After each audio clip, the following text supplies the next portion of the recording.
everyone, and welcome back. We are going to do some hot topics today, and let me know how the sound is. I'm using a new microphone, so I'm trying to get my sound all situated. So if you have any issues with the sound, let a girl know. Let a girl know. Okay, let's get into it.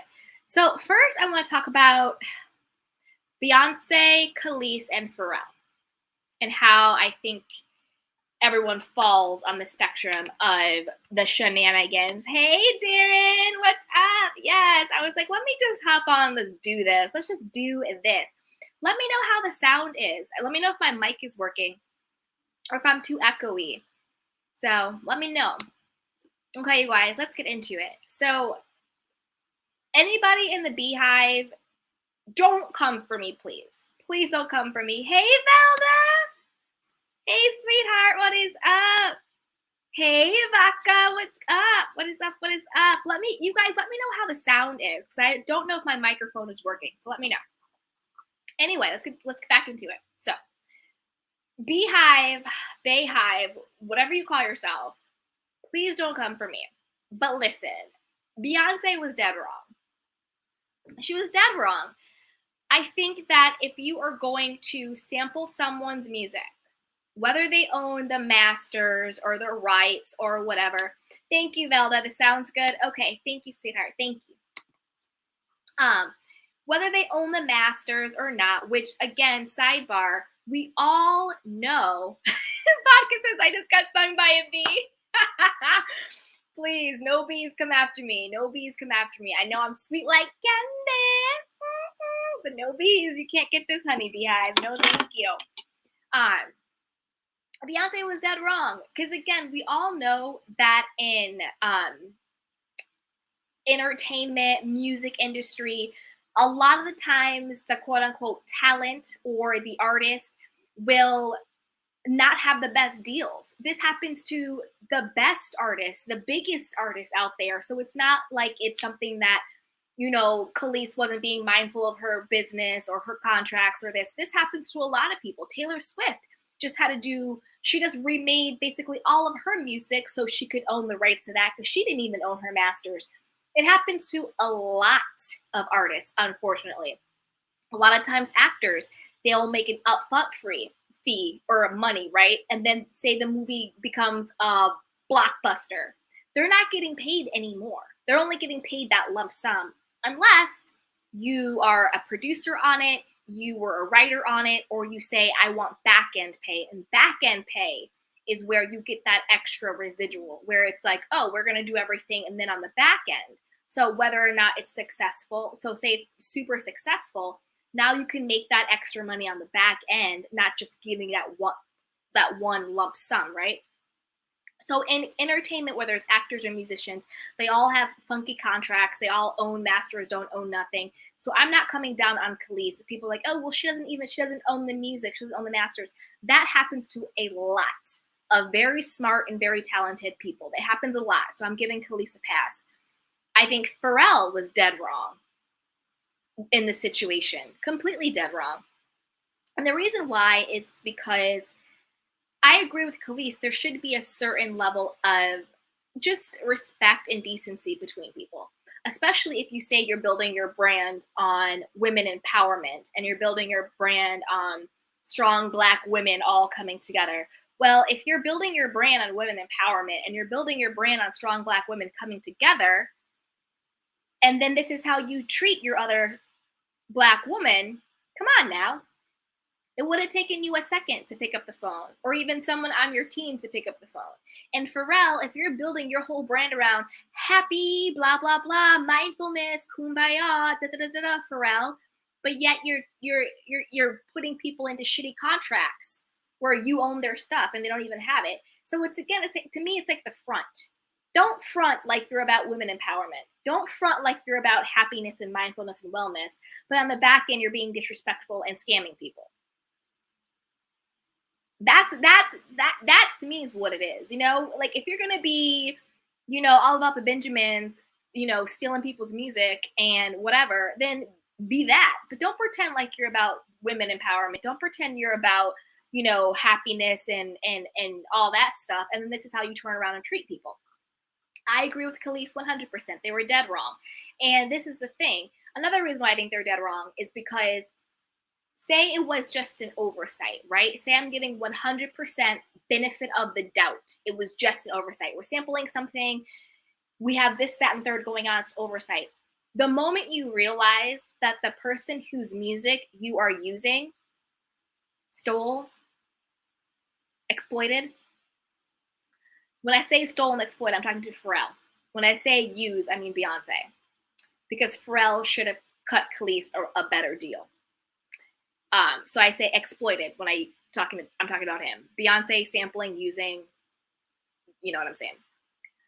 When you knew that her work and she was bothered by it and you don't make it right, that's when I really say you're dead ass wrong.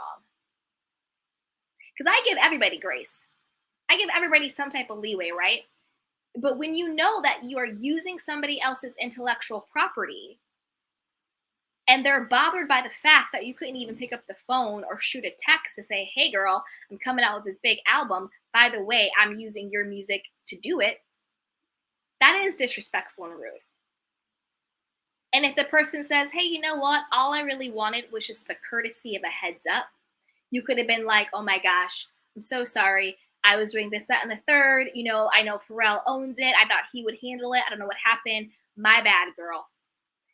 When you show actual humility in real life situations where it actually matters, not just in your anthems, not just at Coachella, not just, to sell records, not just to justify staying with a cheater, then I actually believe in you. And I believe that, your brand means something. But when you preach about gratitude, you preach about humility, you preach about women empowerment, you preach about, feminism and being a feminist, but then you disrespect the other women in your space.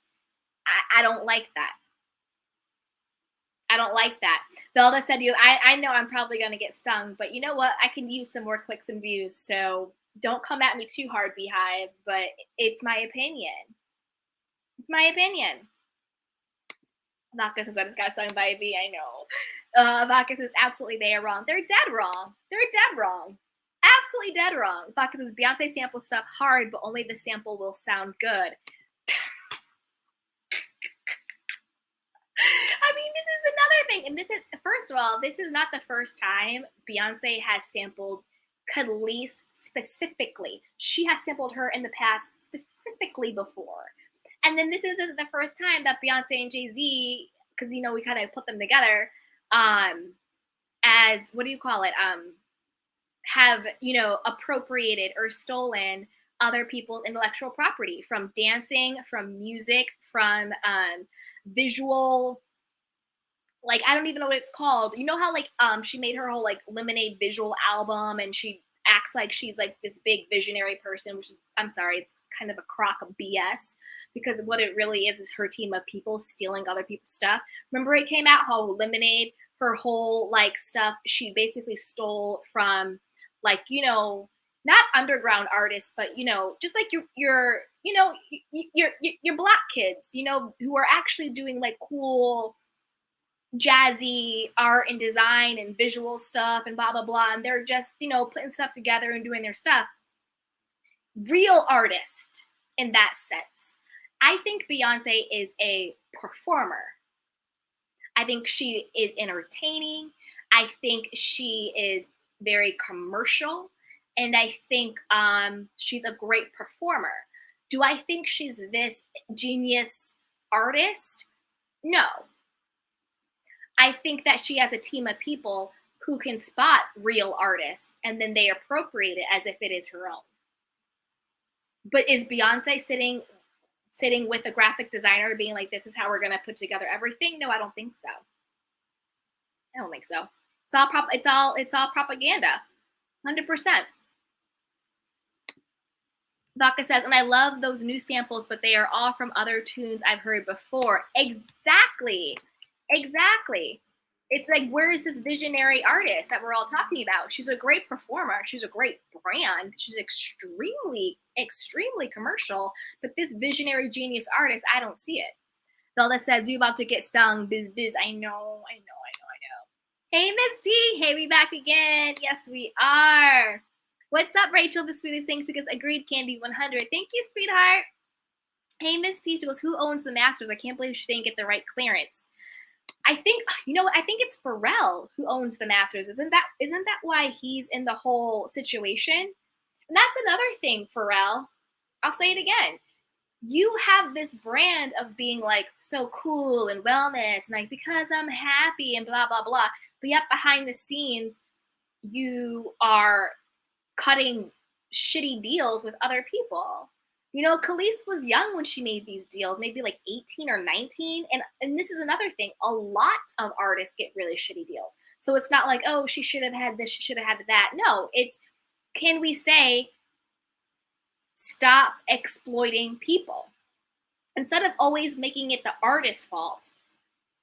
You didn't have the right contract. You didn't have that. How about we just say, people stop doing shitty business with people. Stop exploiting people. You know? Yes, I do believe we all have to do our due diligence. We have to read the contracts. We have to know what's going on. 100%. You always have to educate yourself. Know if you own your masters. Know what copyrights are. You know what your intellectual property is. Know about ownership. Know about residuals. Know about the back end. Yes, 100%. But also, like, can people just stop being shitty? Like, can you stop seeing that there's like a young, amazing artist and you know that you can get this, you can exploit her for the rest of her career, knowing that you now own her music and she doesn't? You know what I mean? Like, can people just stop? Or be transparent, stop acting like you're this like cool person who's like in like all love and then behind the scenes you're really exploiting people. Do you know what I mean? I don't know. Hey, Miss D, struggling artist who's trying to make it. Exactly. It was like the real, like, like the real artists. They're like in somebody's basement painting stuff, or they're doing like, outside graffiti and they're doing all this cool stuff, like the skater kids and like the whatever, you know what I mean? Like the real, like, struggling artists were doing all this beautiful visual artwork, all this great storytelling, and Beyonce basically just appropriated it for her stuff. For her music and for her visual albums, being like, that stuff did not come from Beyonce's head. That came from her team going around really cool, artsy places with true struggling artists and appropriating what they wanted to appropriate. That wasn't out of her head. Miss T, she's no actress. Girl. The Beehive really coming now. The Beehive is really buzzing now. Oh no. Habaka says, oh no, your video paused for a sec. Is Beyonce Hive coming? They might be buzzing already. All right, let me get off of Beyonce before they come and really sting me. But come on, Beehive. I need the clicks and views, Beehive. Come on. I need the clicks and views. Speaking of clicks and views, if you're watching this either live or on the replay, don't forget to subscribe, like this video, and share with a friend, because a kiki is always better with community. Yes. Okay. Do you guys want to talk about Martell, Sheree, Carlos, Kandi? Do you want to talk about Will Smith's apology? Do you want to talk about Neyo and Crystal? And then we could also talk about Kardashians. Oh, and there's Shakira. So put it in the chat box. Whoever has the first comment of what they want to talk about, that's what we'll talk about next. Put it in the comment box. Hot topics. And lean pockets too. Come on, you guys. Nobody has a hot topic they want to start with? Come on. Or at the Beehive got you quiet over there. Beehive. Again, we could talk about Martell, Will Smith, Kardashians, Neyo, Mystical, Shakira. What hot topic do you want us to go to next? Put it in the chat box, you guys. Put it in the chat box. Like the video and put it in the chat box. All right. Yay, Shay B. Martell. Okay, so let's get into it. Okay. Oh, Miss T says talk about the bling bling pastor. Okay, well, let me put that on here. Bling bling pastor. Because I got some thoughts. I don't even know his name, but I got some thoughts on that. Okay, so we'll start with Martell. Okay, and then Baka says Will. Okay, so we'll do Martell, Bling Pastor, then Will. Okay, and then Rachel says Crystal and Neyo. Okay, Will, Crystal, Neyo. Okay, all right, let's get into it, guys. Martell. Okay, so now it's all coming out. Well, let me give a refresher course. So allegedly now, Martell and She by Sheree. So Sheree, I always want to call her Sheree. Sheree are in a relationship together, right? Which we all kind of called BS on. We're like, this is a scheme Carlos King made up, right? To either like re-image Martell and re-image Sheree and just sort of, try and make them look like this sort of like wholesome couple because they both had issues with people, right? And seeing if there could be some crossover. Maybe Martell's doing some Atlanta stuff. Maybe Sheree's doing some Huntsville stuff. Kandi came out and basically said it was a stunt. Threw her friend Sheree all the way under the bus. Kandi came out and said it was a stunt, basically. And then also there was that leaked footage of Martell and Sheree. They were on some hike or something, and they were taking pictures of each other's. But the person filming it, they didn't know that they were being filmed. And you could tell that they had zero sexual chemistry. They had, it was just like two people basically hanging out, then coming together for a picture, and then going their separate ways. It was very clear that there was no sexual chemistry. Now, all of a sudden, Martell's camp is being like, oh, it was like leaked. Oh, Martell's really pissed because, he was just helping her pull some permits for her house. But that also doesn't make any sense because Sheree lives in Atlanta and he works in Alabama. So that doesn't make any sense. Why is he working on permits for her house when he I don't even know if he has his license in a whole different state. So that makes no sense at all. Right? That makes no sense at all. Hey, Ursula, what's up, sweetheart? Hey, she says, hey, beautiful. Hey, what's up? How are you? Yeah. So that makes no sense, right? So that again is a lie. How is Martell helping Sheree pull permits in a different state when he doesn't even have his builder's license in his own state? That's a lie. I think he's just realizing that this fake storyline of him and Sheree being in a relationship completely backfired. And this is his way of trying to save face. Like, oh, she's not even my type. Again, he hasn't come out and said this. Someone from his camp linked it. I think it's his way of trying to save face because we all called BS on the fake relationship that he was allegedly having.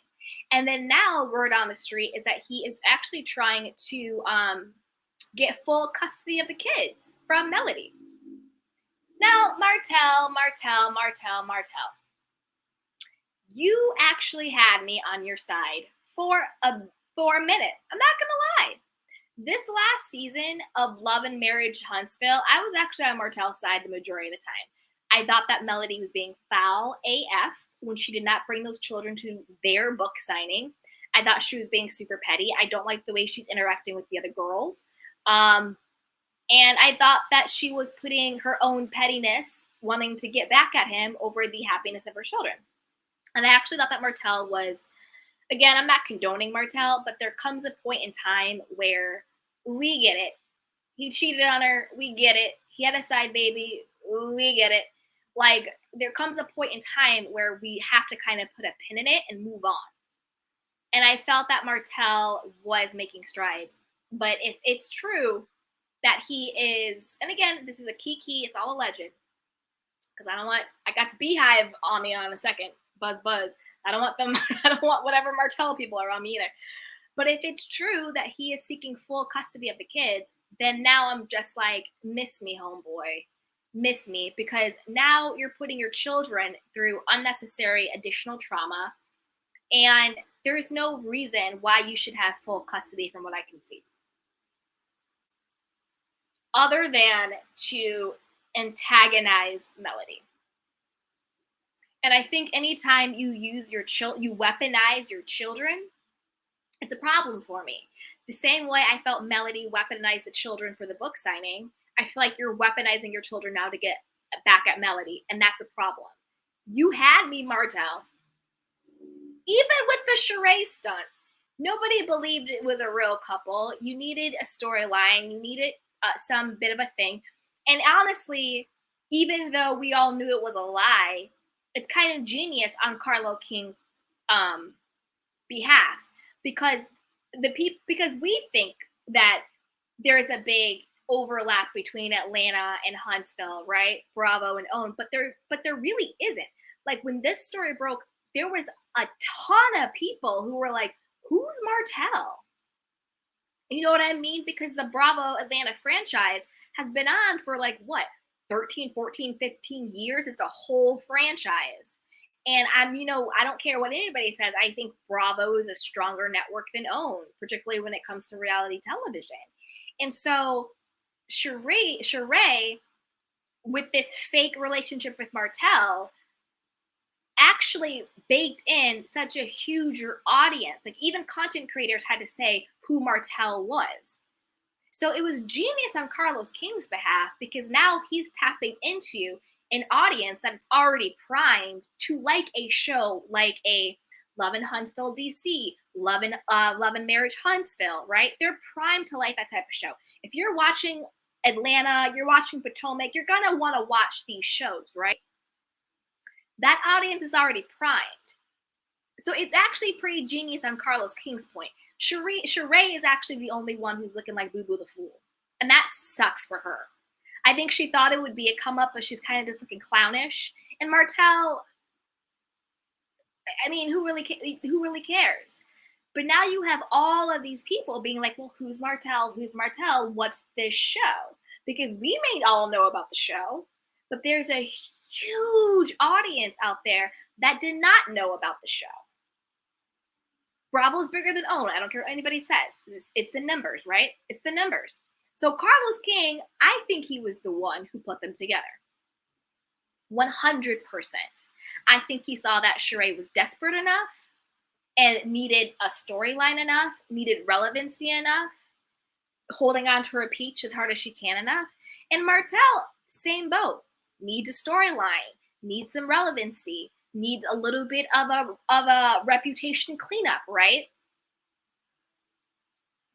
So on Carlos' behalf, it was a really smart move, because there was a whole audience of people. There are so many people who watch Bravo.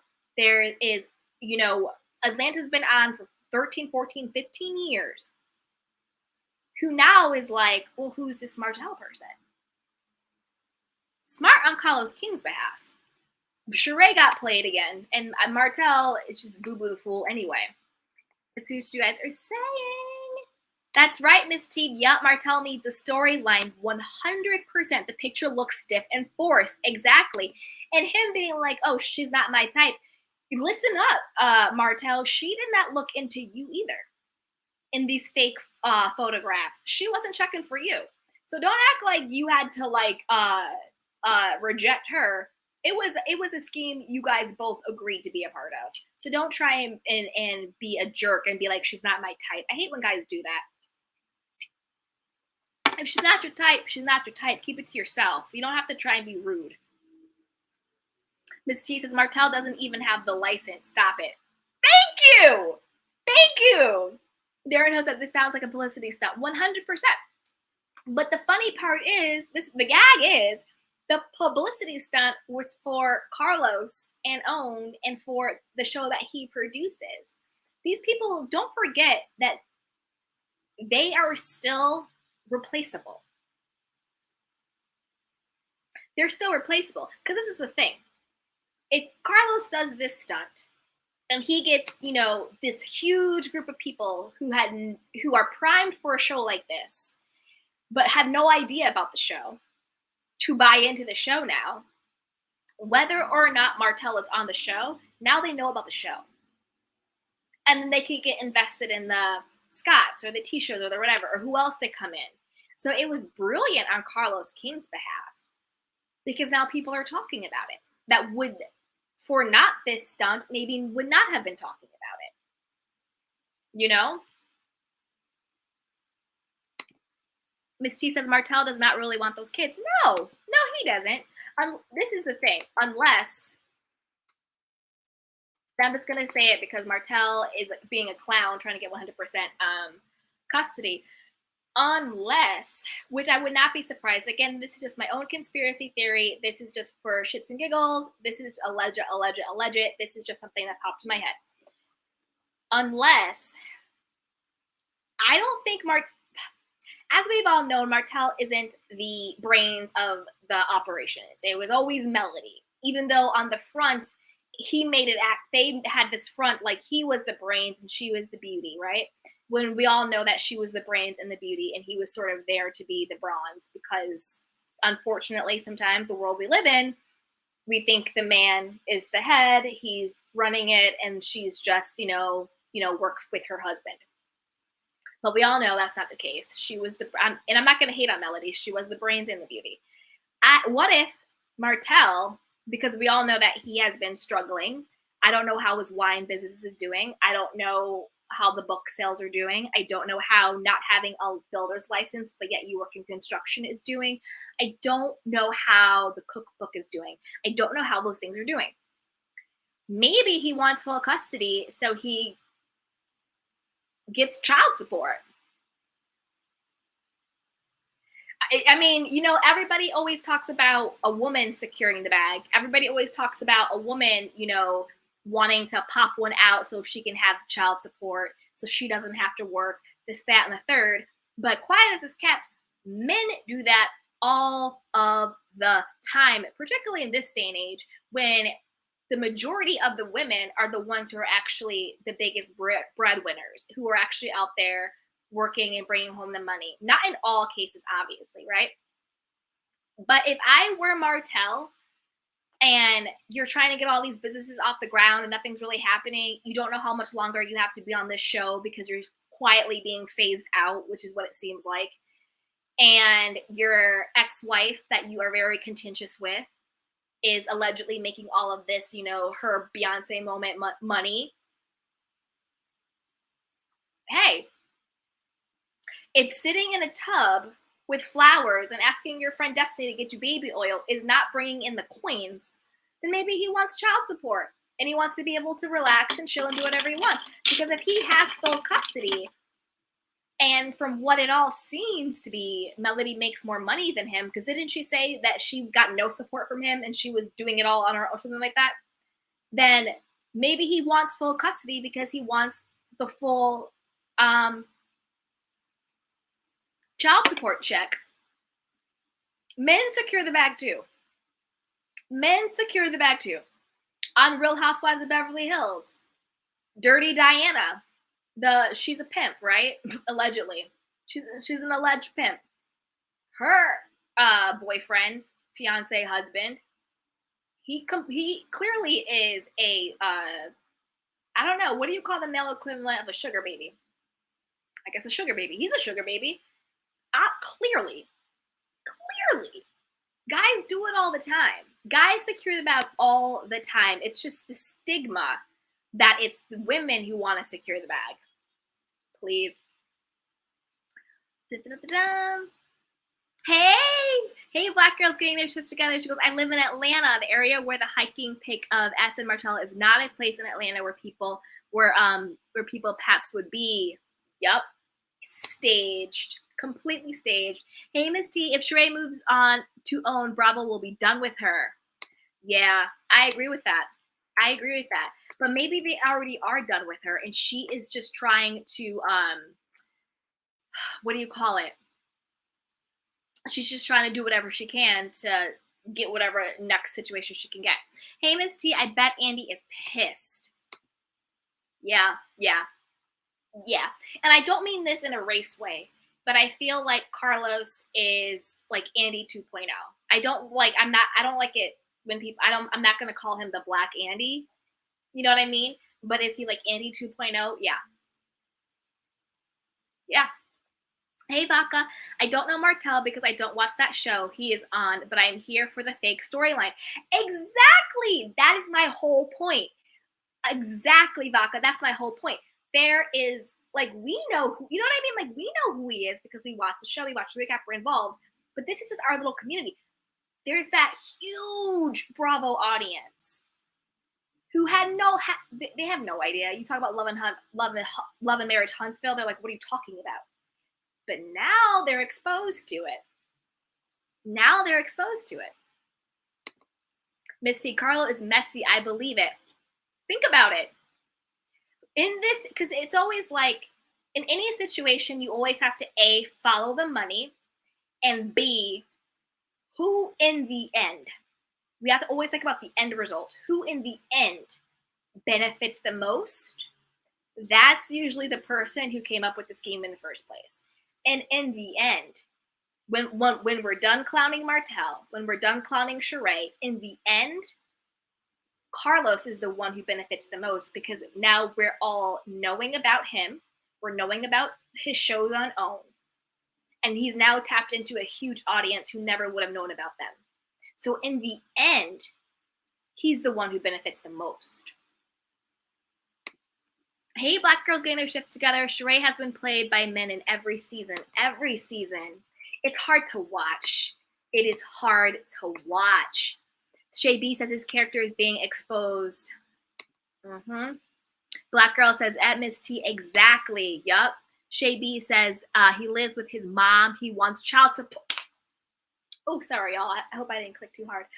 Thank you. Thank you. Black girl says Martell wants the kids to manipulate the narrative. 100%. 100%. I think that I think Martell and Melody are both.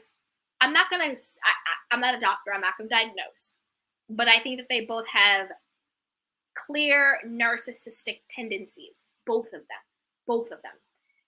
And I think that he is using the children to, exactly what you said, manipulate the narrative, control her, get back at her, and for a check. All of it. Oh, I can irritate my ex. I can control a narrative. I can create a storyline and get paid. Come on now. Yes, that's right. Yep. He's the worst. Miss T, child groom. Asher, right? Ooh, it's gross. Shay B says gigolo. Yeah. It's giving like, you know what I mean? Like, you bought this and he just ended up staying and now you keep paying for it type situation. And like, oh, oops, I got preggers type of situation. So, yeah. Hey, Denicia! She says, hey, Kandi, happy Monday to you, love. Happy Monday to you too, sweetheart. Yes, I love you too. What is up? Thank you for all of that. Yes. Black Girls is definitely giving narc vibes. 1,000%. 1,000%. Straight up narc vibes. Destiny and Tisha were his character witnesses. You lying, Shay. You lying. Are you serious? Or are you just saying they should be? Because if Destiny and Tisha were his character witness, there's no going back from that when it comes to Melody. There's no going back. You can't speak on my ex's behalf when he's trying to take my children. I hope they got that on camera. I mean, I don't want to be petty and nasty, but like, I want to see how that goes down. You see what I'm saying? Like, that's, ooh, you don't come back from that easily. Okay. So those are the shady people over there. Serious. Wow. I want to see how that plays out. Because, I mean, honestly, as much as I don't like Mel anymore, I'll say this, and then we'll move on to Bling Bling Pastor. Mel said it. Okay. As much as I don't like Melody anymore, because I do think that she is manipulative. I think all her scenes are fake. I think the only thing she wants to do is promote herself, which is fine. I think they all should promote something, but there is a line between every single episode is just an infomercial for you, and you're not actually you're not giving anything in substance when it comes to like a storyline, right? So, ooh. Black Girls Getting With the Guy says, we heard Mel's fake response to their relationship, but Ariane made a comment. Yeah. I had said that. I said Melody would never say anything against Sheree, because, all right, let me finish the thing about them being a character witness, and then I'll say why Melody will never say anything against Sheree. As much as I don't like Mel, I'm a woman, even though I don't have children. Just as a woman, I think it has to be something so real and so bad and so like you need to get these kids out of here now to ever participate in having someone's, and I love men, I respect fathers, I love fathers, everything.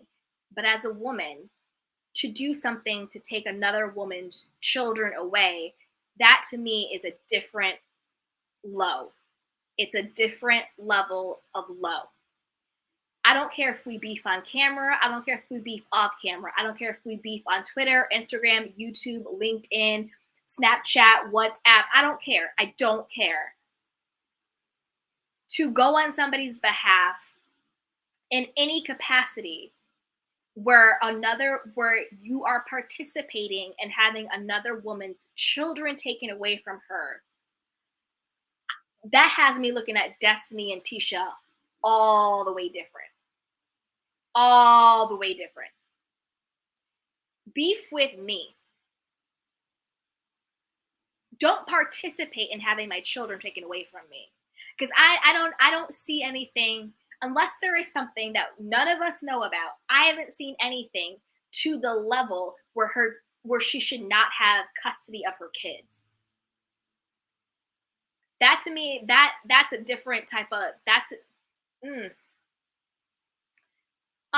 you, Vaga. She says, I just liked the video. Almost forgot. Thank you. That's right, you guys. If you're having fun, like the video, share, and subscribe, because I love you. Mwah.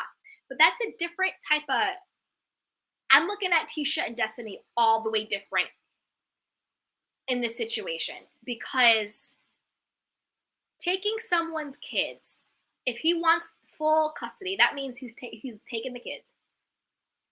I can't. That's going to be a whole nother show for us to do, because I got to really noodle on that one. Okay. I'm going to get into why Mel will never go against Sheree. And then I'll get into the bling bling pastor. Okay. And then we could do the rest. Okay. The reason why Melody will never go against Sheree is because, like I said, Melody has narcissistic tendencies. So since she has narcissistic tendencies, she's very strategic and she's very manipulative. And so she knows who she can mess with and who she can't. She knows how to use people for her own ends. Look at all of her relationships.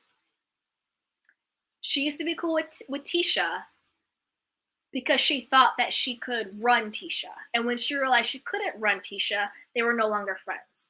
She has never once gone against Kimmy because she knows Kimmy doesn't play that shit. She knows she can't. She knows she can't go against Kimmy because Kimmy will tell her like it is and put her in her place. So she's never gone against Kimmy because she knows she can't go toe to toe with a Kimmy because Kimmy will take her out. She thought she could play Tisha. Tisha still has her weaker stuff going on. She fell out with Destiny because, again, she used Destiny to be her mouthpiece for a lot. And then when Destiny had her own stuff going on, she sort of cut ties with her. She used Tiffany as her mouthpiece. And we all know that friendship is very surface and fake. She knows, and now Stormy is her new mouthpiece, right? She knows who she can exploit and who she can't exploit. And she also prides herself in, oh, I have all my Atlanta friends. Oh, I'm doing this. Oh, these are my real friends. And she knows that Sheree is on Bravo, which, let's be real, Bravo is a more premium network than OWN is. It's just the truth of the current matter. I'm talking about corporate, you know what I mean? It's just the truth. And she knows that, yeah, sure, we clown Sheree, but Sheree is still very connected. You know what I mean? She still hangs with the Kenyas and the Kandi. Sure, they fight and they have all their kiki and their drama, but let's be real. Sheree is still in there. She still has the peach. She's still there. Melody is never going to come for a woman that she thinks she can get something from. So, of course, she'll go after the Arians because all day, every day, Ariana is dead wrong. You're sleeping with a married man. You came after the wife. Regardless of what's going on in their relationship, you made the choice to continue to sleep with a married man for a decade and then have his baby. So all day, every day, Ariana is dead wrong. And Melody is able to play the role of the scorned wife 100%. And Ariana has nothing, like Melody, there's no way for Melody to exploit an Ariana because Ariana does it for herself, and Ariana has nothing that she can actually be useful to a Melody. So Melody would never say anything against Sheree publicly because of who Sheree is. She's connected to Bravo, and she's connected to the Atlanta girls. And to be honest, yeah, we clown Sheree, but to be perfectly honest, Sheree is a bigger star than Melody is. And that's why Melody will never do it. You poll people, they're going to know She by Sheree, summer, spring, fall. The majority of the actual people out there, they're going to know Bravo. They're going to know Real Housewives of Atlanta. They're going to know Sheree more than they're going to know Melody from Huntsville. We clown Sheree. I love Sheree. We clown her. We talk about her, whatever. You know what I mean? In love. I actually have a lot of respect for Sheree. I think she makes really poor decisions sometimes when it comes to men, but who hasn't, who doesn't? I actually do have a lot of respect for her with everything she went through with her ex-husband. She's raised some beautiful children. You know, she's trying to do her businesses, and she's a fighter. She's still here. You know what I mean? She's still here. I actually have a lot of respect for her. Do I think she makes questionable decisions? Yeah, but whatever. It's fun. It's good kiki. It's drama. So from woman to woman, I actually really do respect Sheree. You know what I mean? It's not easy to raise children on your own. It's not easy to truly make it as an entrepreneur. It's not easy. It's not. So I actually really respect Sheree. And Melody knows that at the end of the day, Sheree is a bigger star than her. Point blank, period. So Melody is not going to ever go against her at this point in time because she thinks that she can still get something from her, if that makes sense. Okay, let's see what you guys are saying. Black Girl says Melody won't tarnish her. Exactly. Yep, Mel is very calculating. Exactly. Her and Martell match each other's toxic energy. 100%. 100%. 100%. Match made in hell. Black Girl's Game Certificate says she uses people to meet her agenda. Exactly. Exactly. That's why Melody did that very PR, fake, scripted. Well, you know, whatever Martell does, it's no longer my business. So, you know, I mean, I don't know how long it's been for him to work on himself and change, but I don't know. She said nan word about Sheree, not nan one. Not nan one. Because in this situation, Melody knows her position. And so she's not going to speak against her because at this point, Sheree is still on Bravo. Melody is also very close to Carlos King, as we can see. And she's a bigger star than her in that sense. JB says, no, she gave Destiny $60,000 to help with bills and custody battle. Yeah.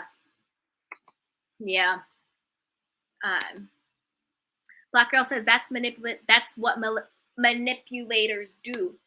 JB, I agree. She's strategic. 100%. Yep. She goes, they all use each other. Exactly. They do. Black Girl says Mel is a key player in drama triangles. She creates the drama. Mel is always the victim. That's how you know she's the narcissist.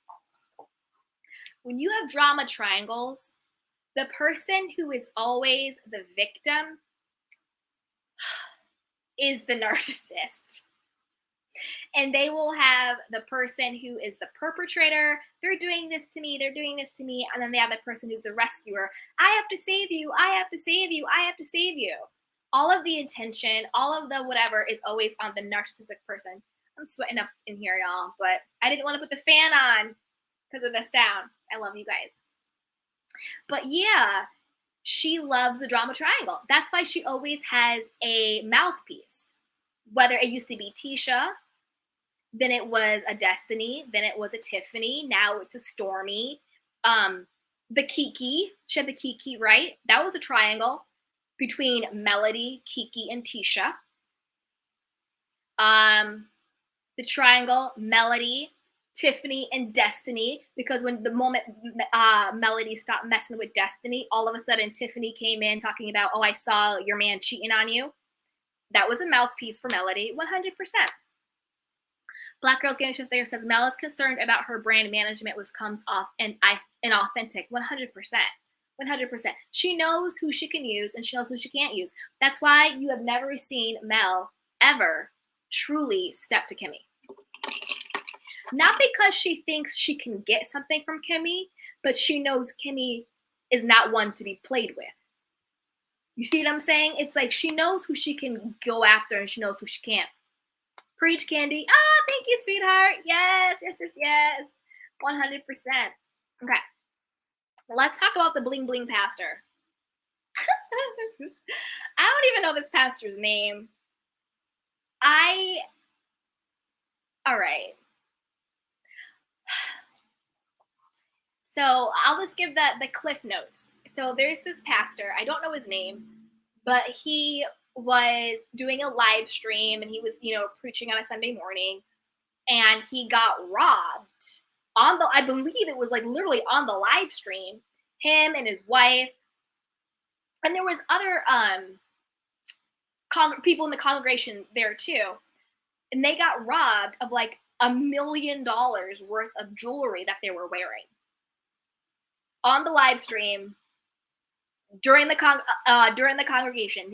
Him and his wife was wearing $1 million worth of jewelry, and they got robbed. And now he's putting up like a $50,000 reward for anyone who can get the perpetrators to come to justice or whatever, figure out who did this and all this other, this, that, and the third. First, let me tell you how I feel about this. My personal belief, because this will come into play, I guess, with how I feel about it. My personal belief is I'm a very spiritual person, not necessarily religious. I don't go to church every Sunday, but I grew up that way. I grew up going to church every Sunday. I went to Bible study on Wednesdays.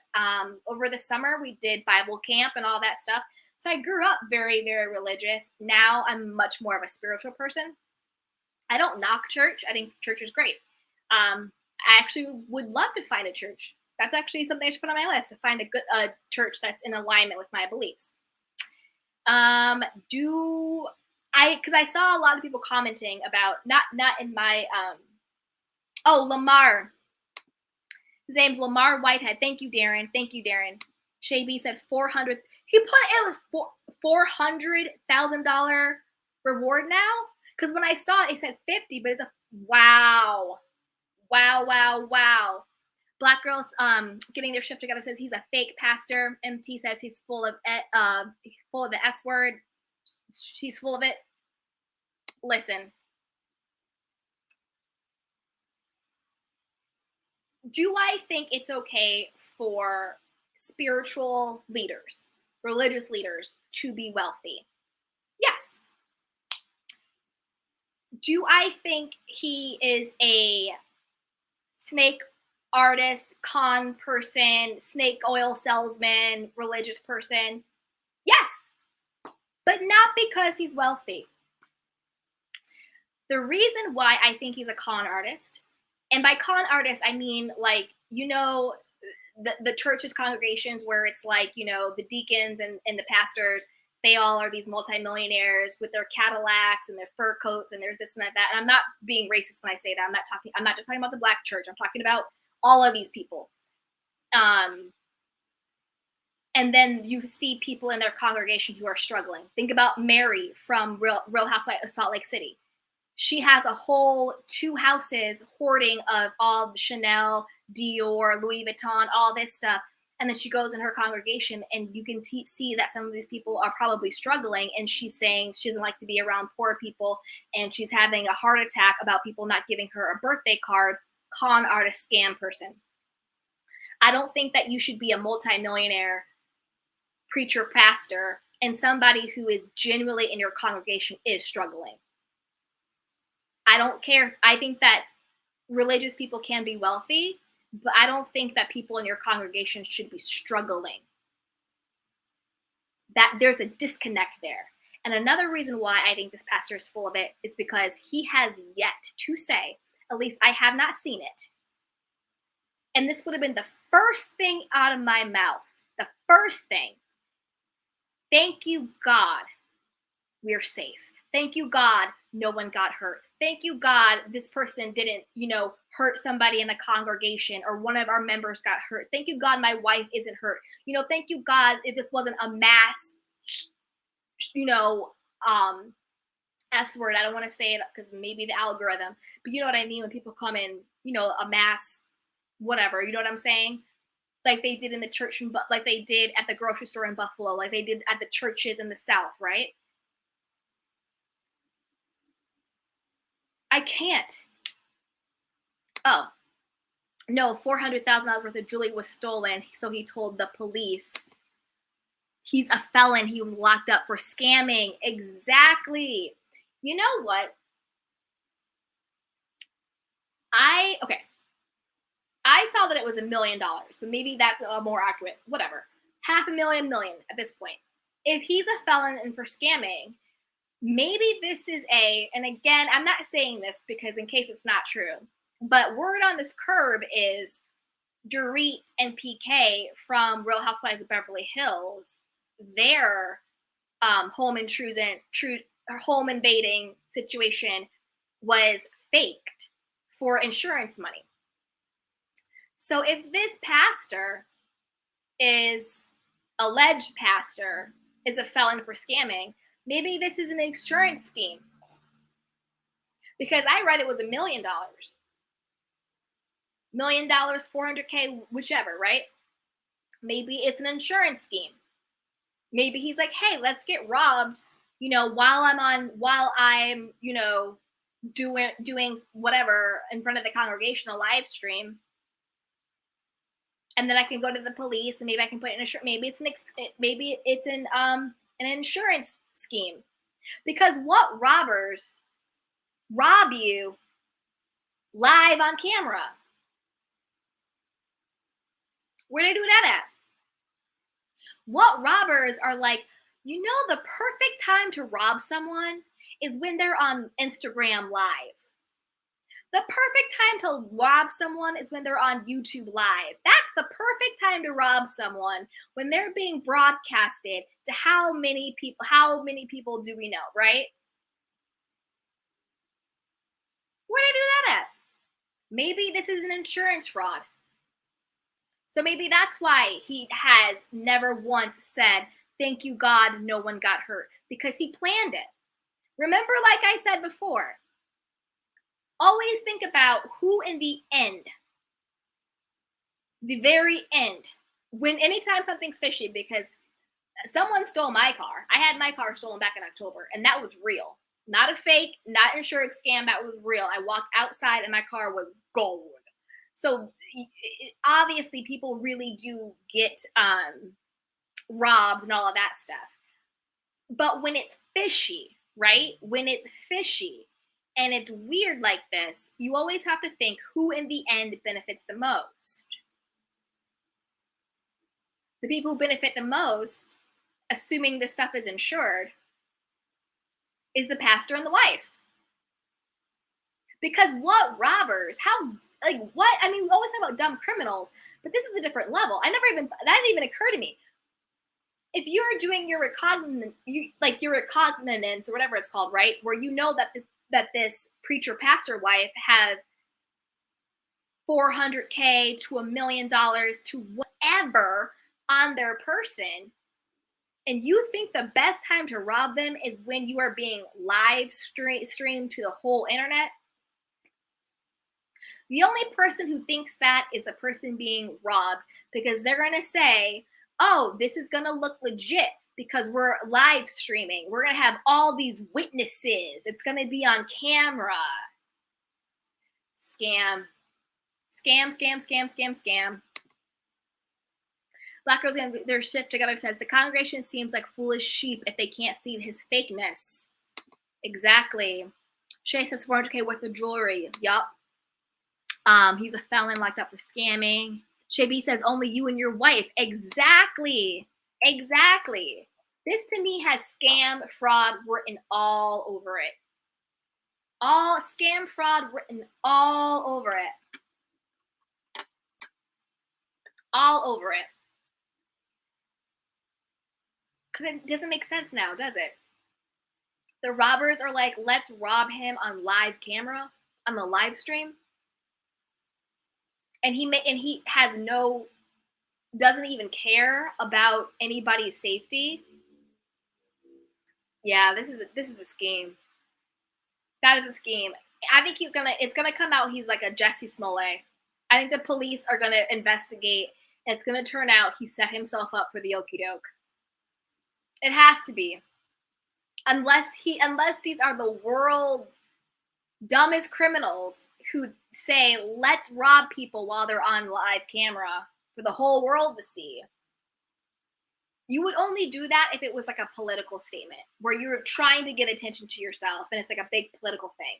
You're not doing that if you actually want to get away with your crime. Weird. Okay, let's talk about Will Smith, Jada, and his fake robotic apology to Chris Rock. I am team Chris Rock all the way, every day, all day. What Will Smith did was wrong. Cuckoo for Cocoa Puffs and crazy.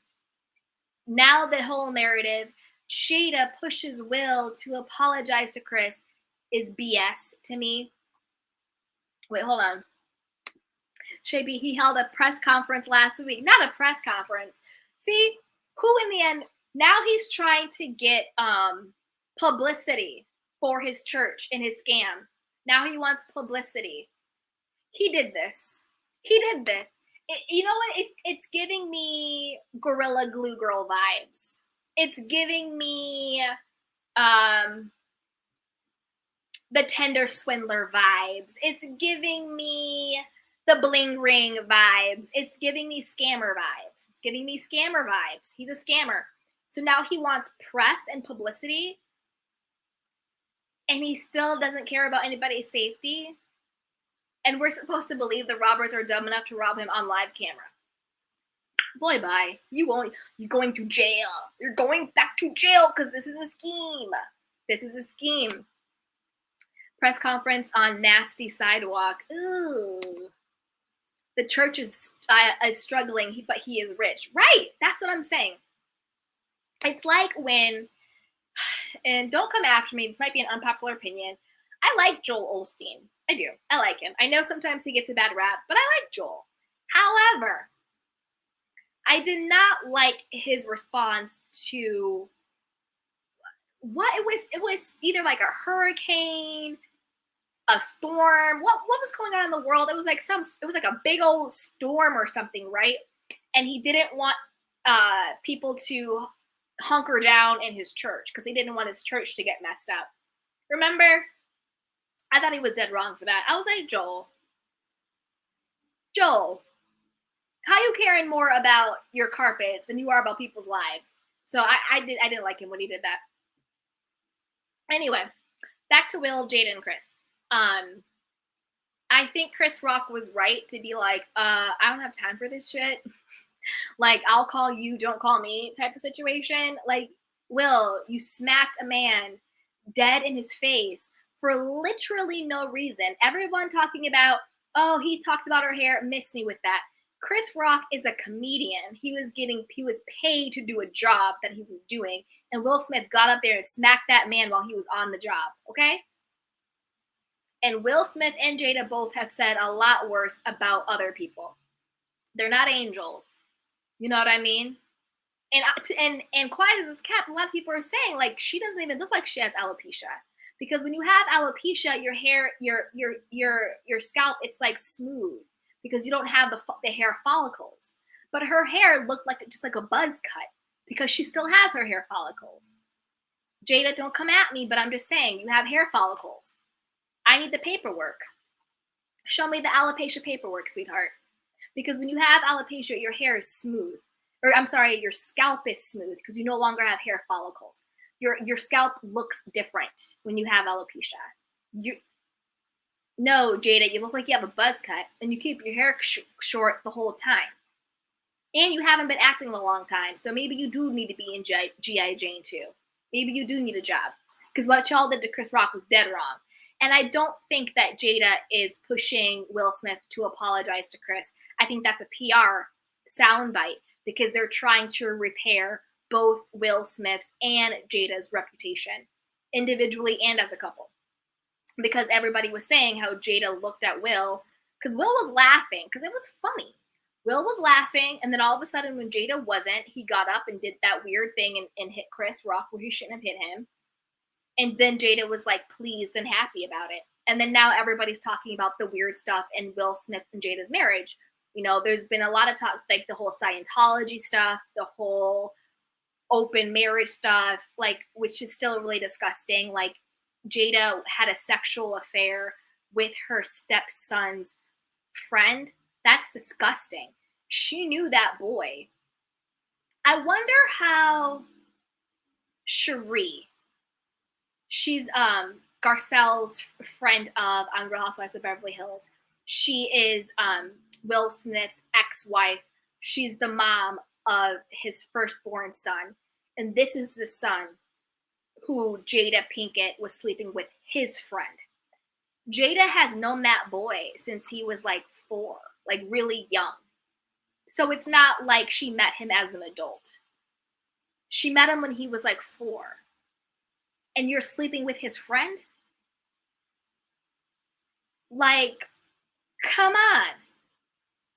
Come on. It's disgusting. And if you flip it, if a man was sleeping with his stepdaughter's friend, could you imagine that narrative? Could you imagine that narrative? If a man was sleeping with his stepdaughter's friend, this girl that he's known since she was a toddler baby, could you imagine that narrative? If a man was sleeping with his stepdaughter's friend, but Jada sleeping with her stepson's friend somehow just becomes a hashtag entanglement. No, it's sick. It's sick. She is a grown woman. And I don't care that these boys are now in their 20s. You literally knew this child since he was how age? How do you think that affects him? Where his stepmother that he grew up with is now sleeping with his friend? That's disgusting. That's disgusting. It's weird. It's bizarre. And how come no one is holding her accountable to this?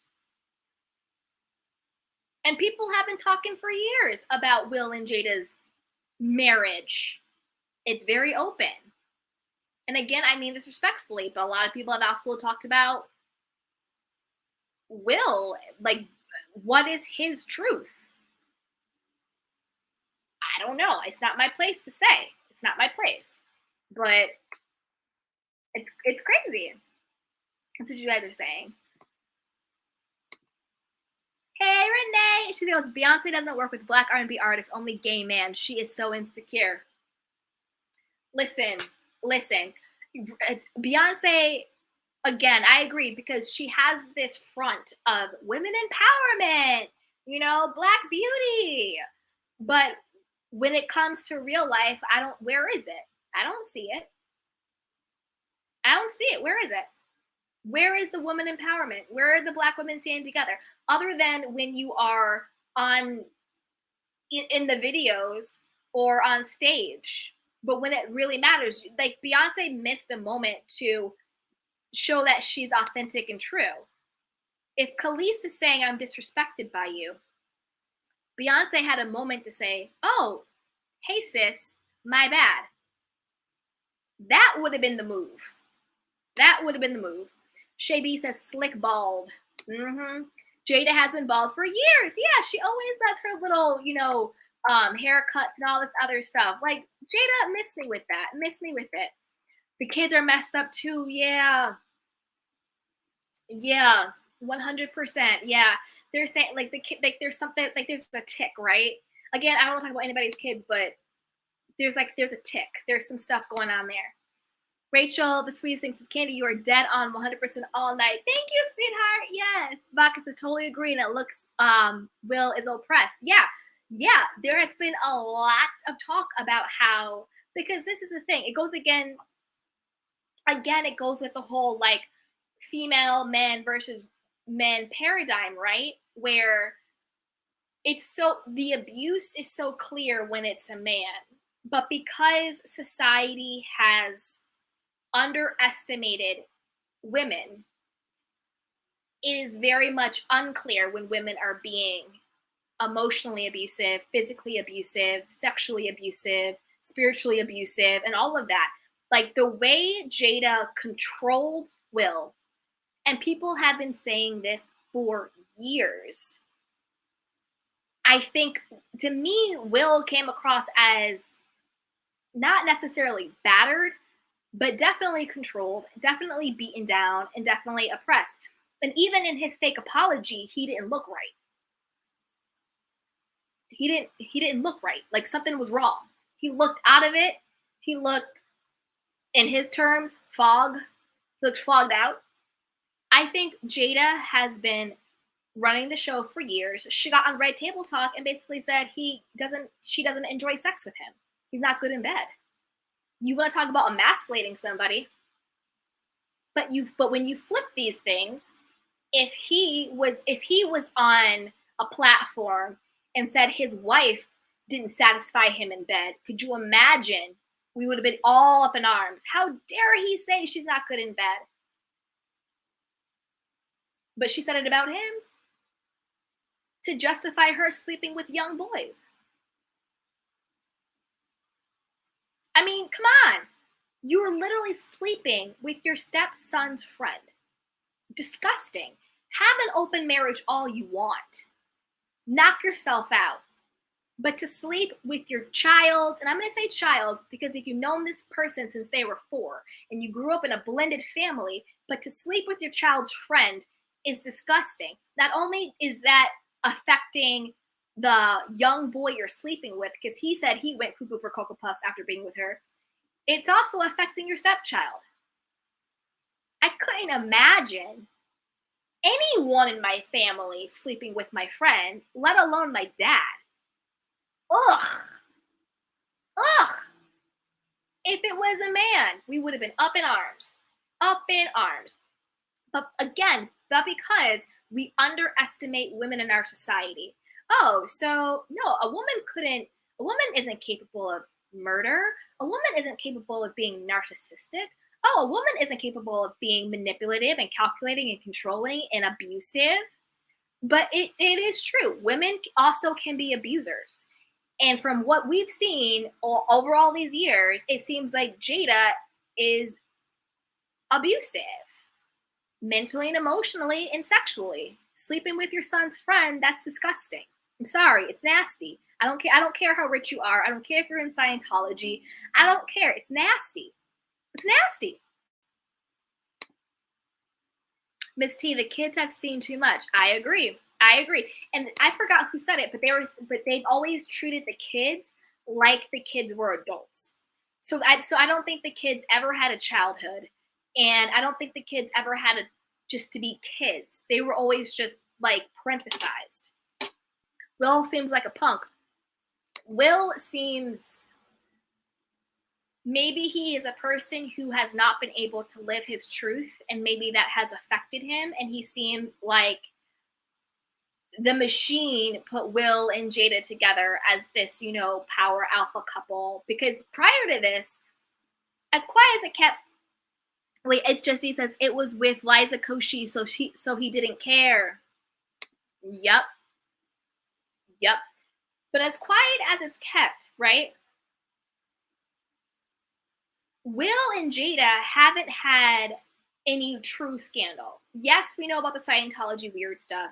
Yes, there's been the talks about the sex parties with like the Tom Cruise people and the John Travolta people and the Hollywood people. Yes. Yes, it's been, questioning his sexuality. Yes, we all know Jada's super controlling. We've all heard that stuff.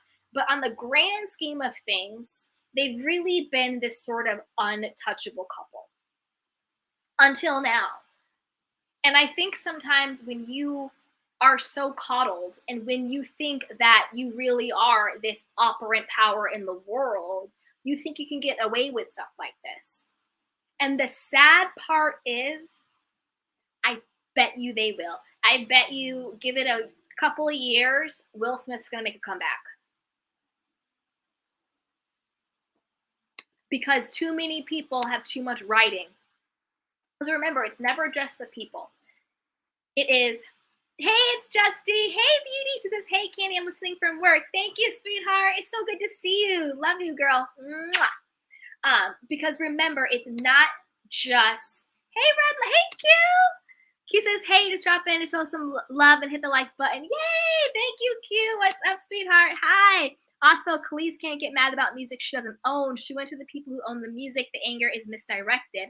I think she said that she was mad at Pharrell too, but I also think it's just a courtesy to say, hey, what's up, right? Right. So, because you have to remember, right? It's not just the artist or the actor.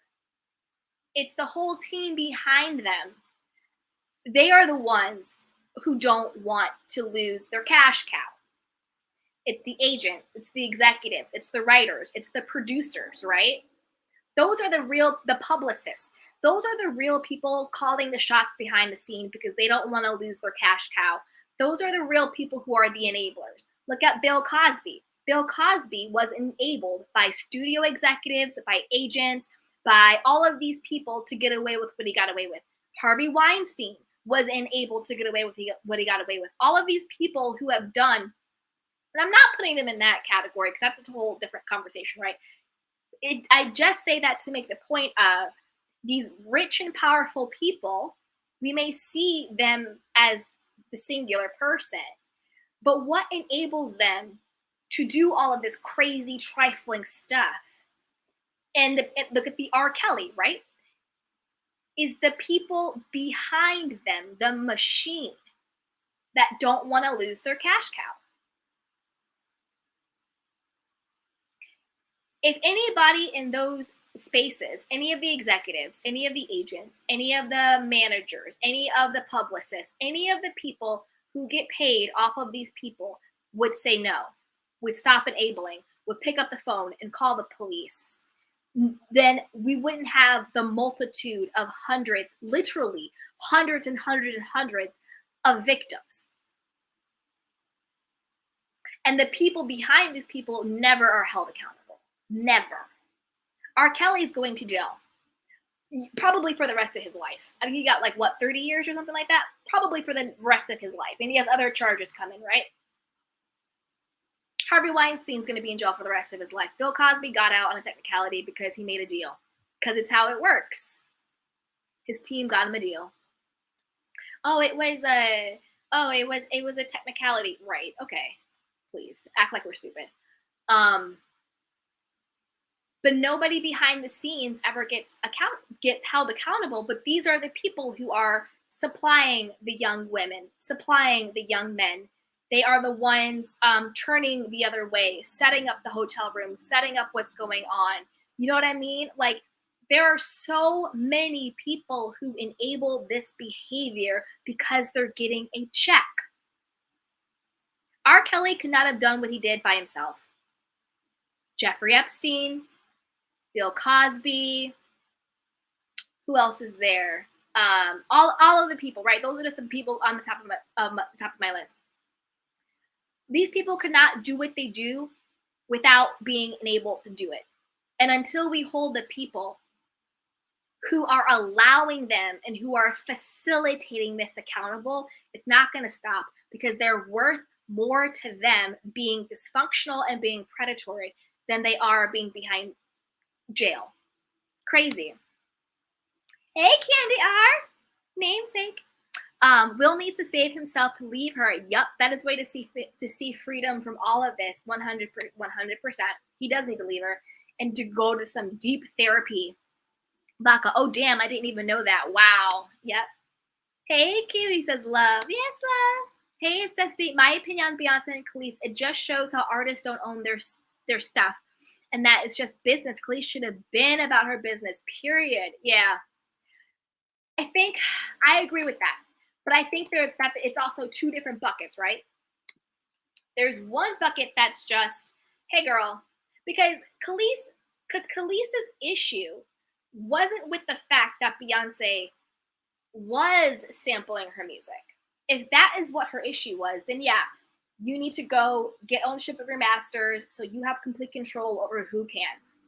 Kelis didn't care that she was.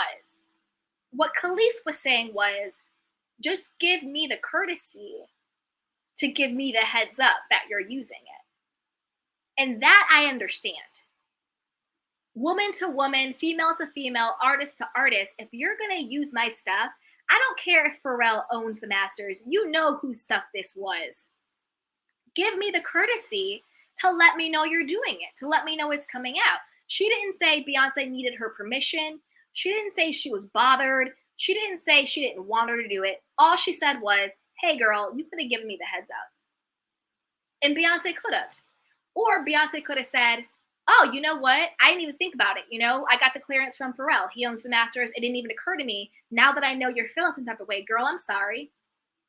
Hey, why don't you come and sing it with me when I go on tour? We can do one or something like that. That to me would have been the real boss move. That to me would have been what the idea of Beyonce is.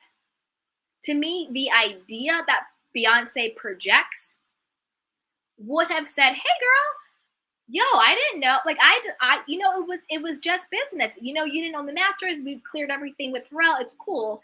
But now that I know you're feeling a type of way, girl, I'm sorry. How about, you know, when I'm in wherever Kelis lives, when I'm in your town and I'm doing a tour or we're doing a live stream, why don't you pop on with me? We can sing the hook together. That would have been the true boss, babe, the true girl boss, the true women empowerment, the true black girl magic move. But to be dismissive and to say nothing and to do nothing and act like Kelis is wrong for wanting common decency, that's the problem. We need to remember that how you treat people matters, and we need to get back to common decency. I agree with Kelis all day. She never said, you can't use it. I don't want you to use it. I need money for you to use it. She never said that. She said, hey, you're using my music. Just give me the courtesy of a what's up, or just a heads up. Common decency still matters. It still matters. Beyonce would, in my mind, Beyonce would have been the actual queen that she pretends to be if she would have extended that olive branch to Kelis. But I mean, there's the brand and then there's the person. And when push comes to shove, you see who the person is rather than who the brand is. Hey, it's Justy. Yes.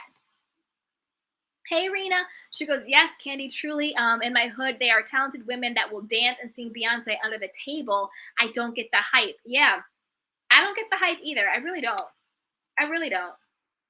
Hey, Red Label. Yes, Beyonce worked with Pharrell, and guess who owns Kelis' music? Pharrell and Chad from the Neptunes. Kelis needs to figure out a way to take ownership of her music. I agree 100%. She needs to figure out a way, but we also have to remember that this happens to a lot of artists. It happened to Taylor Swift. It happened to a ton of people. So yes, I think Kelis needs to figure out how to own her music, but I also want to give Kelis grace because a lot of artists, particularly when they start young, which she did, get into these very bad contracts where they don't own their music. They don't have ownership of it. They're just excited to be there, right? So it's not like Kelis is this random person who wasn't handling her business and this happened. This happens a lot in entertainment, acting, all of it. Shay B says Beyonce reached out to Frankie Beverly, so why shouldn't she reach out to Kelis? Exactly. You're exactly right, because Frankie Beverly did a whole interview with Billboard magazine. Same exact situation. Beyonce was coming out with new, quote unquote, new music, but you're sampling everybody else, but you're calling it new. Let's play that game, Beyonce. New music. She sampled Frankie Beverly. He got the heads up. So, and Frankie Beverly does not own his music. Does not own his music. Same situation. You're sampling somebody's music. They don't own it. But you give one person the heads up, but you don't give the other person the heads up. And then you want to act like that person is being crazy for asking for the heads up. If Kelis is crazy for asking for the heads up, why did she give Frankie the heads up? Hey, Vodka. Oh, yeah, it's crazy what people get away with. Look at Erica Jane. Erica Jane! Thank you, Erica Jane. Yup, being given money by the bank, even though they knew she was not that man's widow. Yup, 100%. Erica Jane, a.k.a. Erica White, Tom Girardi, Mauricio, Kyle's husband, Rick Hilton, Kathy's husband, the president of Bank of America, the people at Merrill Lynch, they all did this scheme. I'm going to say alleged because they got a lot of money and power. Alleged. They all did this scheme, defrauding this person, I think Phipps White, out of the lawsuit, $27 billion. Billion with a B. A B. Erica Jane is named, Tom Girardi is named, Kyle's husband Mauricio is named, Rick Hilton is named, that's Kathy's husband, Bank of America, Merrill Lynch, defrauded this estate or this person out of $27 billion with a B dollars. I mean, a whole scheme, like 007. She went in and pretended to be this person's widow, blocked them from their own accounts, and then all of these alleged wealthy people, because if you're so wealthy, why are you stealing everybody's money every single day? All of them were then now using this person's account as their own penny bank. They used it to buy the Spelling, like Aaron Spelling. They used it to buy Aaron Spelling's mansion, property, or whatever. They were using it to pay off politicians. They were using it to buy other stuff. So they were using basically this person's money that they had frozen them out of. So the true people whose money it was, they froze them out of their own accounts. And then they were using their account basically as their own piggy bank.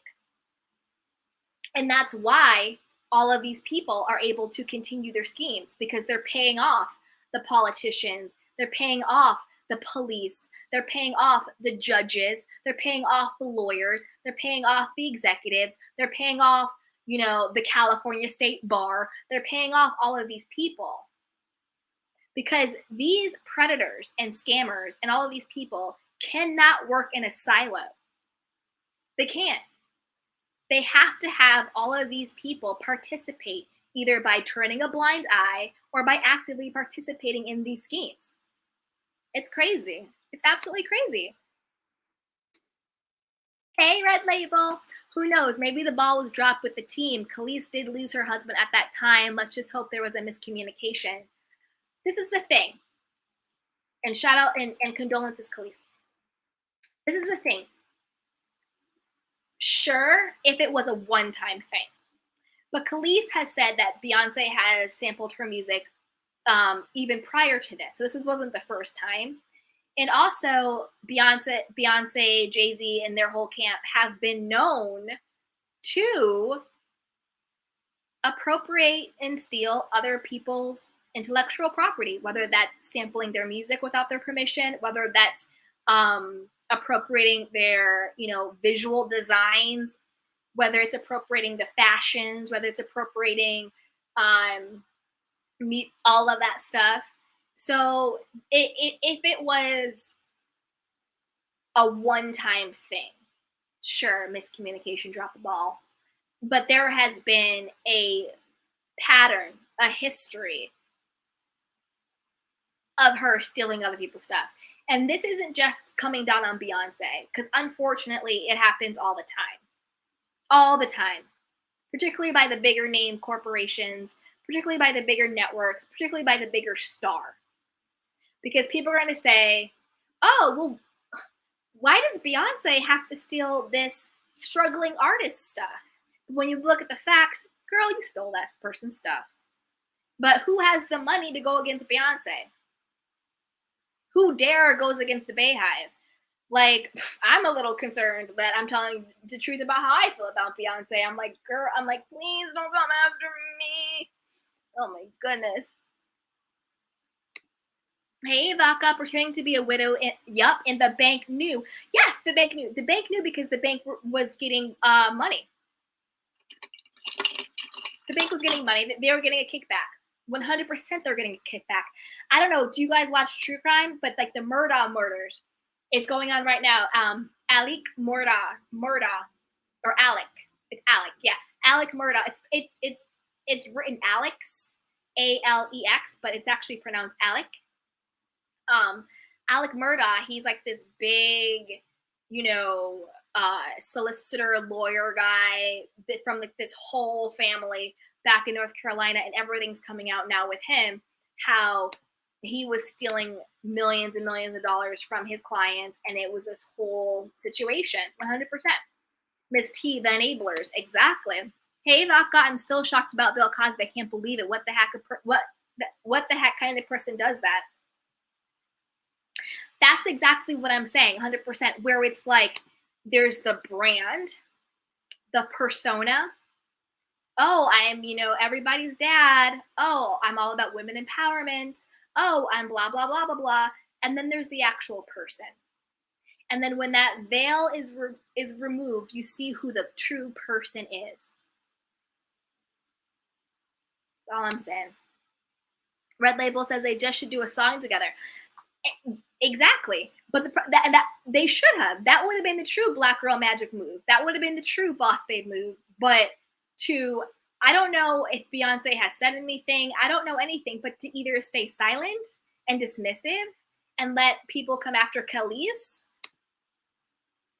Yep. Miss T, no remix for her. Miss T, my milkshake does bring them to the yard anymore. Exactly. Hey, Vodka. You know what? Oh, I'm going to say Vodka's thing, and then I'm going to say what the real Boss Babe move would have been. Because now I have. Okay.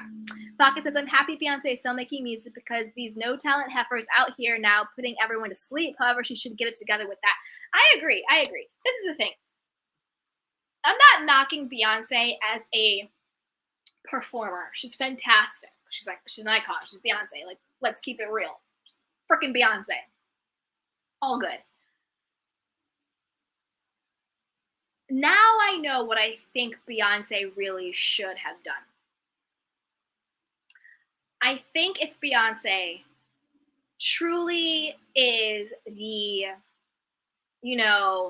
all about hashtag feminist, hashtag Black Girl Magic, hashtag Queen, hashtag Black women supporting Black women, hashtag, all of that stuff, representing for like the HBCUs and Black this and women that. If she was really about that life, what she would have done was this. Hey, Kelis. And I'm talking about once Kelis came out with what she was saying, right? Hey, Kelis, my bad. You know what? You should own the masters to your music. That's actually the right thing. So I'm going to pay you how much I'm paying Pharrell. And I want you to come and join me on stage when I'm in your hometown or when you can. That would have actually been the bossiest thing Beyonce could have done. If Beyonce came out and said, you know what, we need to start educating and protecting our artists, our female artists. We actually need to start supporting each other. And you know what? It's wrong that you are the artist. It is your intellectual property. It's your stuff, but yet somebody else owns it and can profit from it and can control it. And what happened to Kelis not owning her music happens to the majority of artists. So I'm not coming at Kelis for not owning her stuff because a lot of people get screwed on the deals. A lot of people. until you get educated, until you're in a place to figure it out. Taylor Swift went through this whole thing. Justin Bieber, all these people. Nobody came after Taylor Swift being like, Taylor, you need to get your act together. No, they had a whole listening party for Taylor Swift. So I'm giving Kelis the same exact grace that everybody gave Taylor Swift, because she didn't own her masters either. So that's why she had to go and remake all her stuff so she could own that. It happens to a lot of people. So I'm not coming after Kelis. No, I'm not coming after people who get exploited in contracts. No. We gave Taylor Swift a listening party. She had a fashion show. She made a short film, went to Tribeca, all about her experience not owning her own masters. So no, I'm not doing it to Kelis. Beyonce should have said, you know what? You should own your music. You should be the woman in power. You should own your intellectual property. I'm going to pay you what I'm paying Pharrell. And then I want you to come on this with me. That would have been a bossy move. And that is something I would have actually respected. Miss T says, Jen Shaw. Yep. She's another example of enablers. 100%. Darren says, Nicki Minaj is another example. Yes, she is. Hey, Vaca. That's why I always say, please don't trust the bank. The thing is, that's a whole nother live with the bank stuff. That's a whole nother live. Miss T, everybody is illegal involved. Exactly, 100%. Vaca says, I don't care about the beehive. Clearly, I don't either, because I just stuck my whole foot in it. So clearly I don't care about the beehive either. Miss T, it's all smoke and mirrors. It is 100%. So true. The persona, yeah, it's the brand, it's the persona that they want people to buy into. But when all that clears, you're left with the person. And unfortunately, very rarely is there authenticity between the brand and the persona and the actual person. And that's what's unfortunate. Hey, Miss T, Beyonce will never ask, could it be on the remix now? Red Label says, LOL. Miss T, Neyo singing all those love songs to women, and look at him. Oh, yes. Let's get into Neyo now. Let's get into Neyo and Crystal. Woo, you guys, we've been on here for over an hour and a half. If you're having fun, subscribe to my channel, like this video, share with a friend, because the Kikis are always better of a community. Drop your comments, drop your questions. Miss T, has Beyonce made any statements? Not that I've seen. But Beyonce, if you're watching my my YouTube channel, let me give you some free advice. Pay Kelis what you paid Pharrell. You have it, Beyonce. You have it. You want to talk about stuff goes down when there's $1 billion on an elevator? You want to talk about domestic violence going down on an elevator when you're worth $1 billion because your sister whooped Jay-Z's butt on an elevator? Okay, you want to talk about that? Pay Kelis. Pay Kelis for her work. Pay her what you paid Pharrell. That, to me, would be the bossiest thing Beyonce could do. Show us that your person is in alignment with your persona. Because Kelis is not the first person to be in a very, very being exploited by her contract. She's not the first person. So it's not Kelis's fault that she got bamboozled the way 98% of all of these people out here get bamboozled and get really shitty contracts. Okay? That's what you need to do. Pay her. Pay her. That would be being a boss, babe. Let's see. Miss T says, do you feel Kelis handled the situation correctly by jumping on social media? I mean, this is the thing. Yes, it's 2022. Unfortunately, or maybe fortunately, a lot of things gets tried in the court of social media. And it's not like, I think if Kelis privately went to Beyonce's people, she wouldn't have gotten a response. Because this is the thing. I don't think it was a miscommunication. I don't think Beyonce forgot. I think Beyonce just simply chose not to give her the heads up. I think it was a choice. Beyonce is a very, very You watch anything she does, she is extremely detail oriented. She's very calculated. She's very strategic. I don't mean those in negative things. I mean those in like that's how she is, you know, and that's how you become $1 billion in an elevator. That's how you become Beyonce the icon. You don't get it by being sloppy, right? So if Beyonce does something, it's a choice. If she doesn't do something, it's a choice. She chose to reach out to Frankie Beverly. She chose not to reach out to Kelis. What other recourse did Kelis have? And Kelis wasn't looking for money. She wasn't looking for permission. Wasn't even looking for an apology. She was looking for an acknowledgement. Common decency matters. When someone is just saying, I just want you to acknowledge me, acknowledge the fact that you are using my work. I just want the acknowledgement. That's asking for common decency. We have to start normalizing being decent to each other. She's not asking for anything above and beyond. We have to start normalizing being decent to each other. Just decency. So yeah, I don't have any problem with her going on social media. Where else was she gonna go? Where else was she gonna go? She wasn't gonna get it talking to Beyonce's people. Where else was she gonna go? She wasn't gonna get it from Pharrell. Pharrell is profiting off of her music, and he's not paying her anything for the music. So if someone is willing to exploit you on that level, they're not gonna be your advocate behind the scenes when all you want is acknowledgement. If they're not giving you money, they're not giving you acknowledgement, because acknowledgement literally is the bare minimum. That's the least you could do is acknowledge someone. That's the least you could do. So you're not even going to pay me. Sure, I have a shitty contract, but you could renegotiate that contract. You could be decent. You could get your percentage and I could get mine. Where else was Kelis gonna go? You know? I don't know, and I don't know if Beyonce's made any statements. Hey, Miss T, everybody P. Diddy signed, they're all still mad. Yep. Hey, Miss T, Nas should have helped his ex-wife.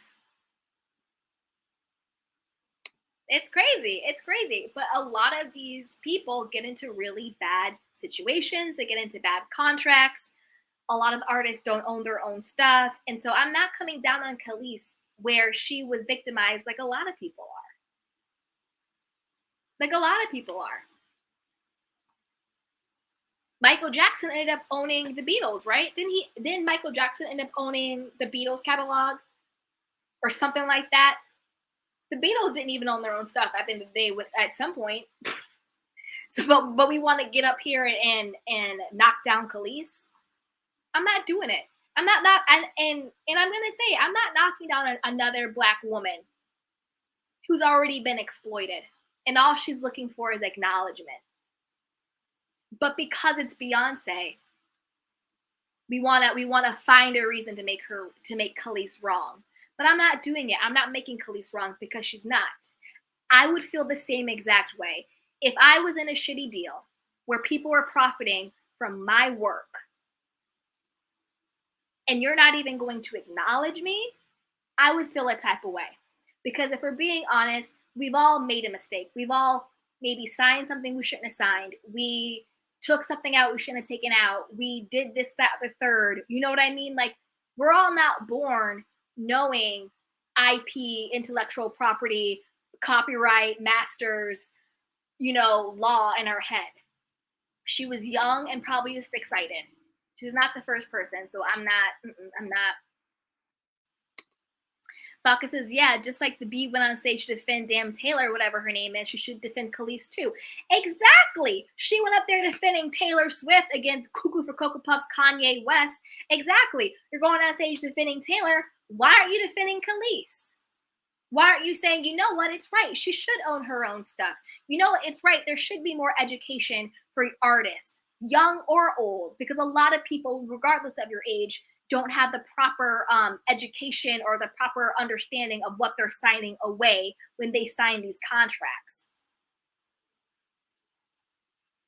Maybe she didn't have the right entertainment lawyer to do it. I'm not knocking Kelis. I'm not doing it. I'm not doing it. I'm not knocking her. Hey, Miss T. She goes, hey, Beyonce. Young Rich says, yes, he did. Exactly. Yes, Michael definitely owns those masters. That's right. So Michael Jackson owns the Beatles masters, and we trying to clown Kelis out here? No. I'm not doing it. More power to you, Kelis. I'm proud of you. And I do hope you find a way to own your own masters. And Beyonce, you were dead ass wrong. You should have acknowledged the woman. You should have acknowledged her. Actually, you should have paid her. You should have paid her. I would have paid her. I would have been like, you know what? You're right. We do need to stand together. I'm going to pay you what I'm paying him. And then I'm going to bring you on stage with me. That would have been the black girl magic move. Young Rich, Beyonce don't address beef in public. Yeah, that's easy to hide behind, right? No response is a response, right? So, okay, what else is up? Whew, I'm out here sweating for y'all. Dun, dun, dun. Oh, Neyo and Crystal. All right, let's talk about Neyo and Crystal. Okay, so we talked about Beyonce. We talked about the bling passer. We talked about Will. All right, let's talk about Neyo and Crystal. I thought she put her in the credits.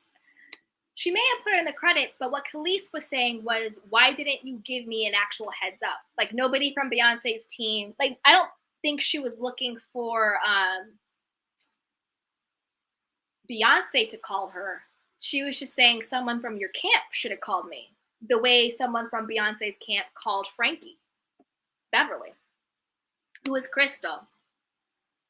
Oh, Crystal is Neyo's wife, but maybe soon to be ex-wife.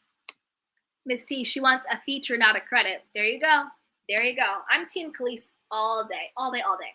Okay, so Neyo, don't be mad at me, but I don't really know who Neyo is. I can kind of see his face. I think he had that one song, something about dun dun dun the radio, right? Dun dun dun the radio. I think that's his song. He's like a singer, rapper, R&B person. I don't know who Neyo is. So anyway, so Neyo, I can see his face though. Like I know, like I can recognize him. I recognize him. Okay, so there's Neyo. He has that like dun dun dun radio song, I think. Anywho, let's give some context for this.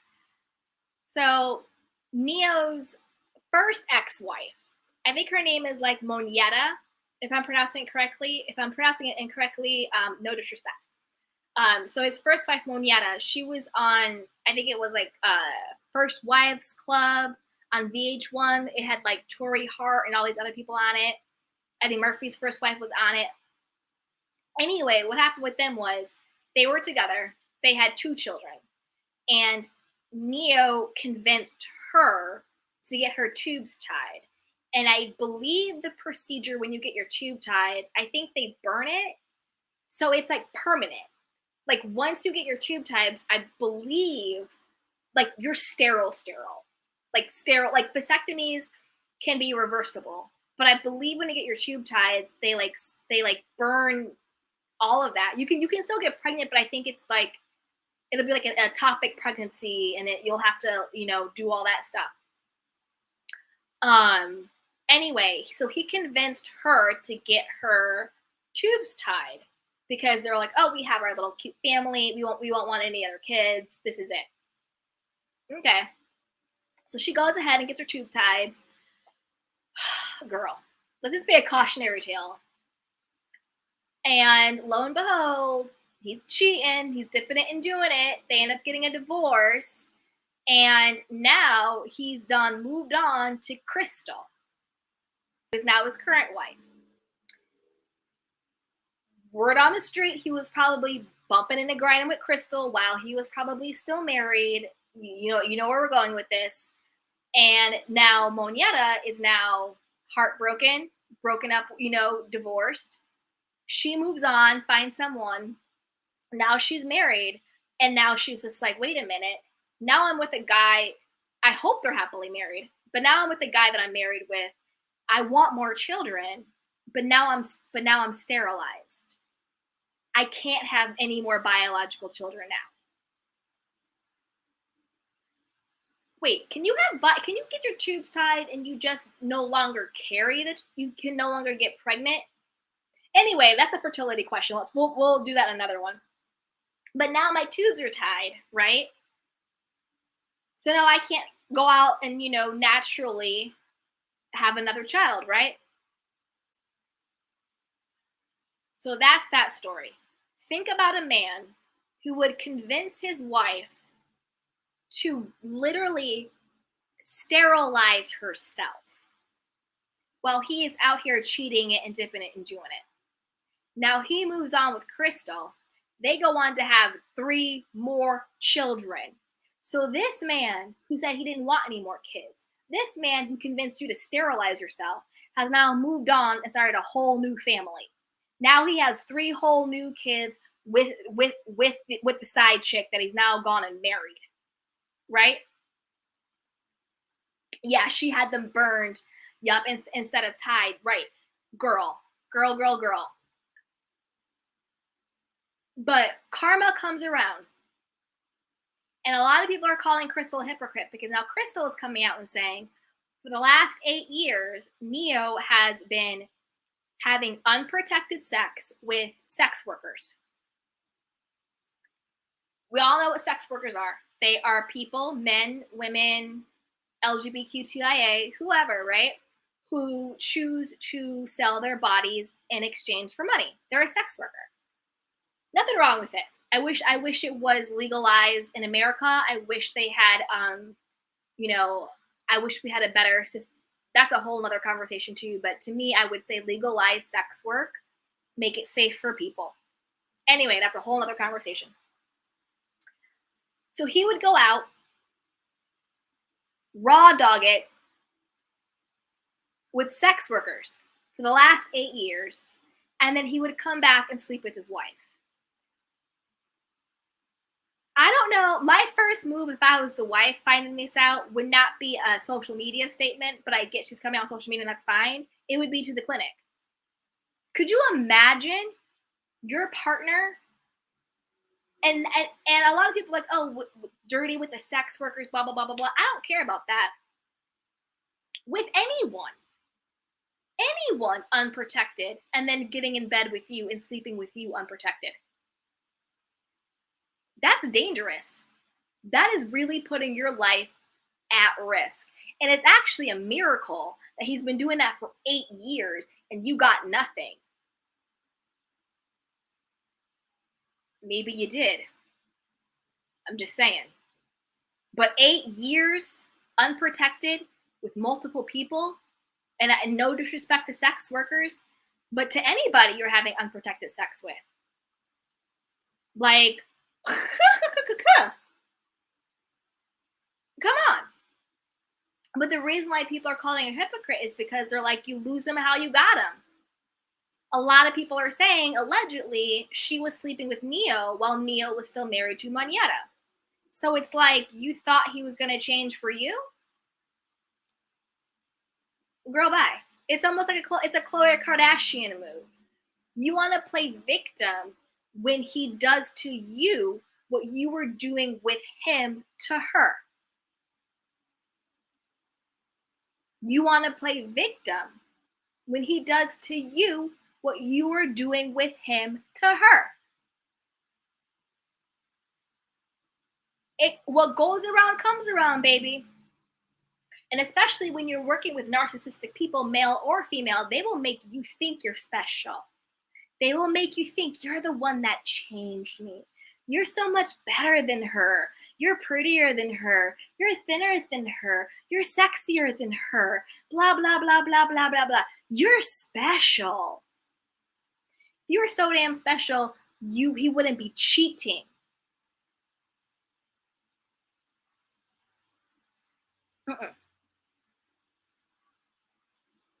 You get him? Miss T says, Neyo never married Moyetta. I can't. She did that and they weren't married? Girl.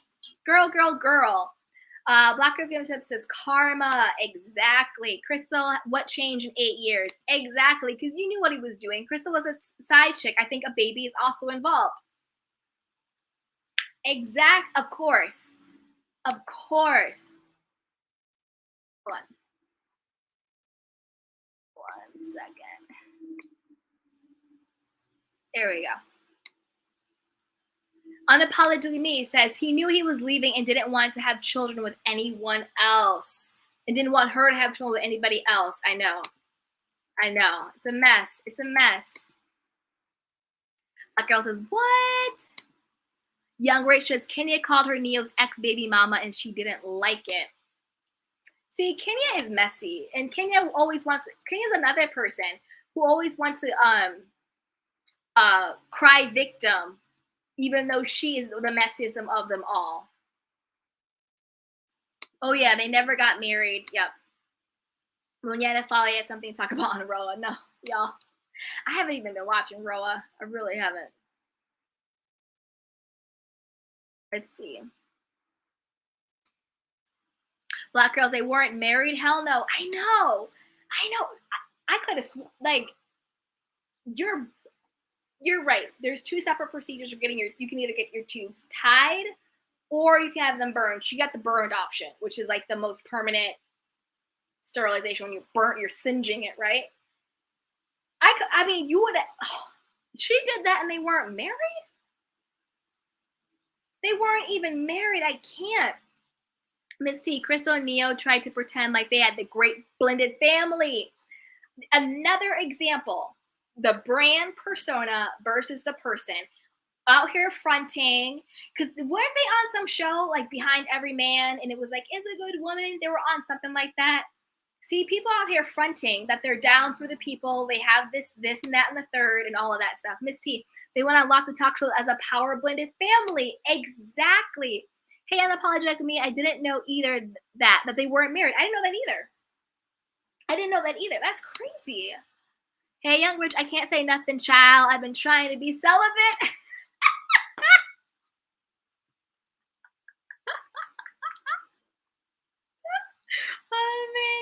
Amazing. Yeah. All I can say is Crystal goes around, comes around, but also to Neo, I don't want to just bash Crystal. Also to Neo, you a clown, you a fool. And then he put out his whole public statement. What was it? It was like, in order to spare my children, in order to spare my kids, privacy, please, or something like that. And it's just like, you didn't want to spare your children the embarrassment of cheating on, because you have more than 3 kids, homeboy. You didn't want to spare Moyetta and Crystal and all the children you have with both of these women the embarrassment. Why didn't you think about that before you went out here and had unprotected sex with multiple people?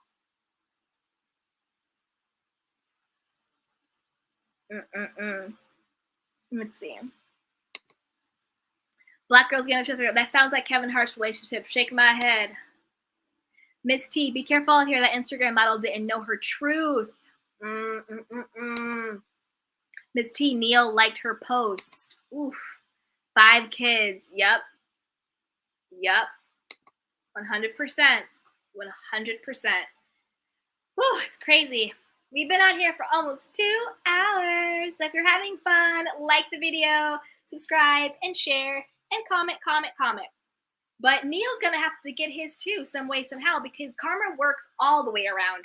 You can't cheat on someone, multiple people, do all this dirt, and expect nothing to come back to you. And karma isn't always linear, right? It isn't always, oh, you cheated on someone, therefore someone's going to cheat on you. No. Sometimes it's energy. It's karmic energy. So it's like you put that dirty, negative energy out. Some way, somehow, that dirty, negative energy will show up back in your life. It's not linear, but it does show up, right? And that's what I was saying before, where it's like decency has to make a comeback. Caring about how you treat other people, how you make other people feel, has to matter again.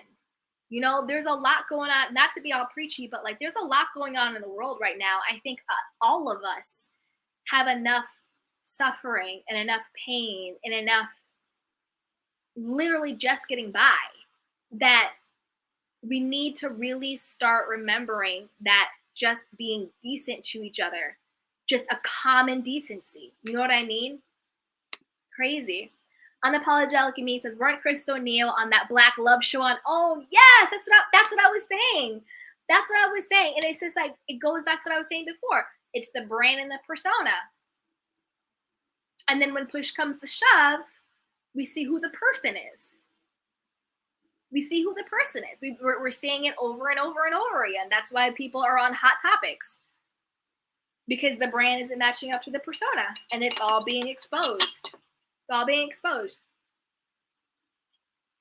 That's why I really personally, I try and be as good as and decent as a person I can be. One, it's altruistic because I care about people. And two, I also don't want that stuff coming back to me.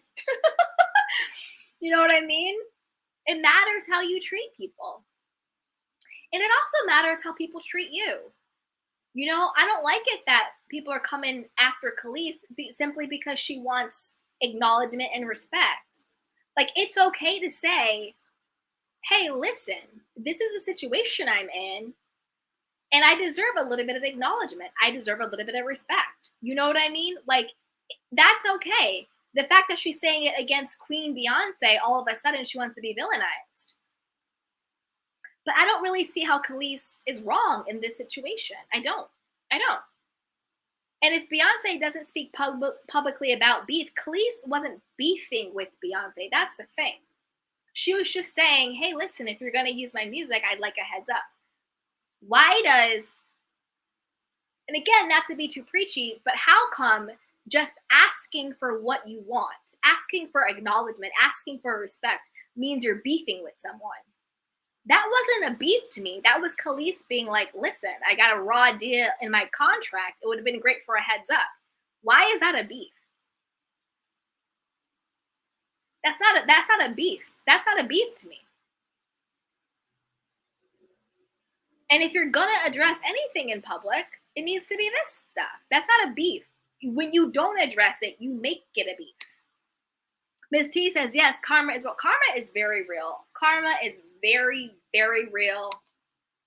I try and be as kind to people as I can. I'm not a perfect person by any means, but I definitely try to be mindful of how I treat other people because karma always comes back. Hey, Ms. T, Neyo used to jump on a Vegas residency, make those old hits work. I hope he owns his masters. I hope Neyo owns his masters. Oh my goodness. Oh my goodness. All right, you guys. Been in for 2 hours. I think I could do one more hot topic. Do we want to do... Unapologetic Me says, if it wasn't Beyonce, a lot of people would be an outrage with her. I support Kelis. Exactly. If it wasn't Beyonce, a lot of people would be supporting Kelis. But because it's Beyonce, all of a sudden it becomes a beef. It becomes a problem. It becomes, you don't own your masters, your problems with Pharrell. And Kelis said that. She said, my issue is with Pharrell because of the bad contract, and I don't own my stuff. But it would have been nice, since Beyonce is the one who's actually using my music, to give me an acknowledgement. And Beyonce has acknowledged other people in the past that she sampled. So I don't know why Kelis asking for acknowledgement is something so crazy. Hey, Miss T, Neyo owns Beyonce hits too, irreplaceable.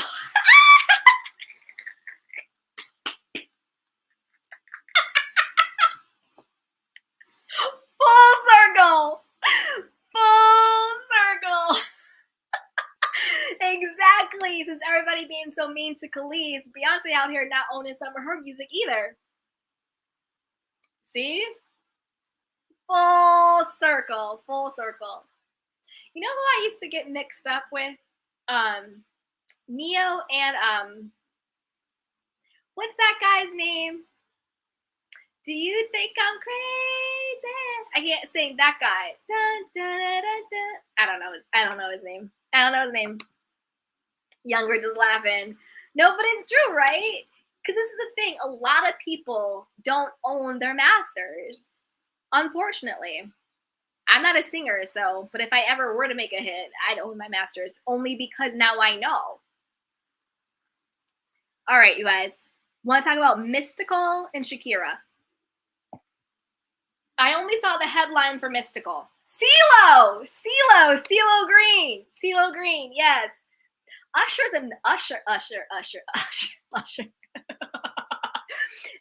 ex-wife was also on the show. On that First Wives show. And I'm not gonna say it because I don't want it to come out wrong. I don't want to I'm not gonna say it. Mario. It was CeeLo Green. Hey Ashley. It was CeeLo Green. But Usher's ex-wife was on there too, and and CeeLo's was, yes, it was Ex-Wives Atlanta edition, yes. Let me just put it this way. I would not have visually put them together as a couple, if that makes sense. I wouldn't put them together. I don't know. Look them up and let me know if they visually look like a couple to you. I just saw the headline that Mystical allegedly, I'm saying alleged because I didn't read it and I want to be very transparent because I don't want to be up here saying something that I haven't read. I just saw the headline. Mystical was allegedly arrested for the R word and some other stuff. So we're gonna have to get into that, what's going on with Mystical. Again, I don't really know Mystical. I know the name. Love me, still love me, please love me. Let's get into Shakira before I melt, and then I'll get some food. Okay. Ms. T, the show was dry boots. Yeah, it was pretty dry. Young Rich says, I agree. Yeah, because I always want to be respectful. I'm not trying to clown anybody's looks. I want to be very, very respectful. But it seemed to me more like it didn't make sense that this was a romantic relationship.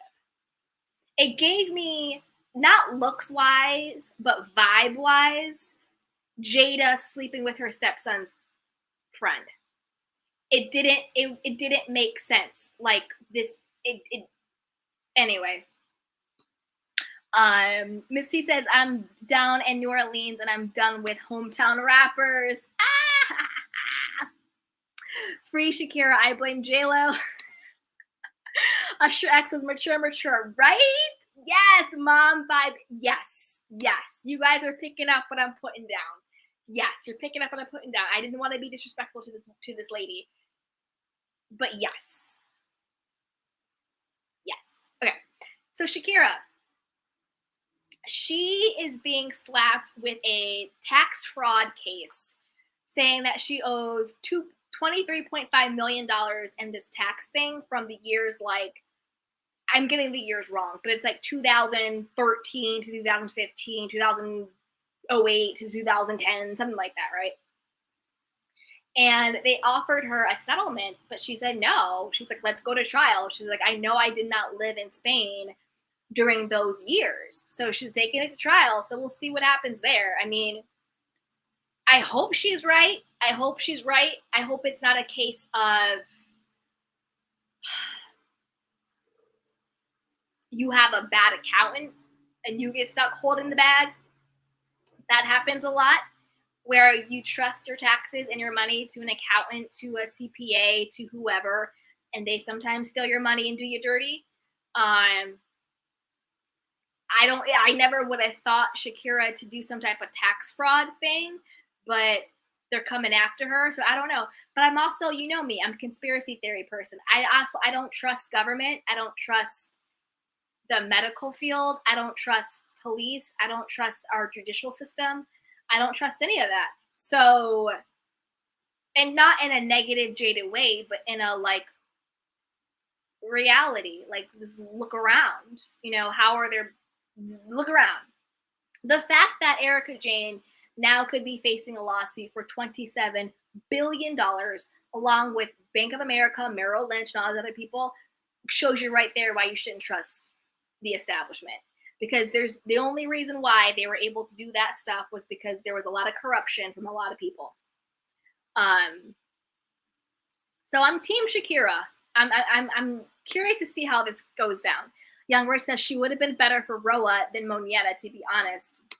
Maybe. Wasn't she like a dancer, like a choreographer?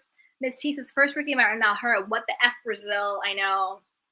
I need to learn more about Ricky Martin because there's a part of me, again, alleged, everything was dropped, but it got dropped so fast and so quick. There's a part of me that is like, was the nephew paid off? Was the nephew threatened? Was he paid off and threatened? I don't know. Like, there's just a part of me that when I heard the story, I'd never even seen the nephew. Just energetically, I believed it. And just energetically, when I saw, because sometimes you get a headline and you're like, nah, that's BS. Oh no, someone's looking for a payday. Oh no, that's extortion. Oh no, that doesn't seem like the whole Shakira thing to me doesn't track. Like I'm Team Shakira on this one. Ricky Martin, I think the nephew probably got paid off to shut up and go away. That's what I think happened.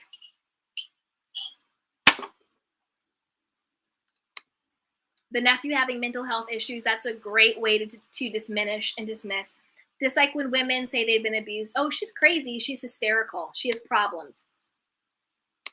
I think they gave him a check to shut up and go away. That's what I think happened. Young Rich says, so she's actually going to jail, or is she going to grace like the Grizzlies? Or is she getting grace like the Grizzlies? She's going to trial. They offered her a almost like a plea deal, right? Like almost like a settlement offer, and she said no. So they're going to go to trial. So then after the trial, we'll see what happens. Or if it even continues to trial. Sometimes that's even like a tactic, right?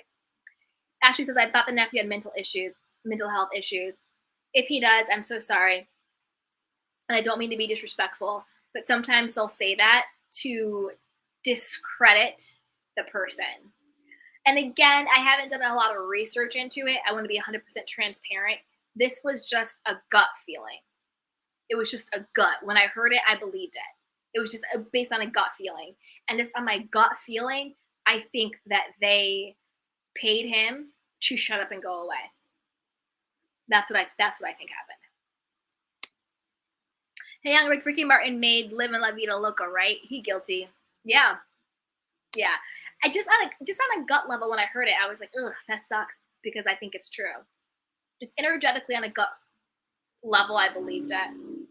And I think they probably just paid him to go away. Poor kid.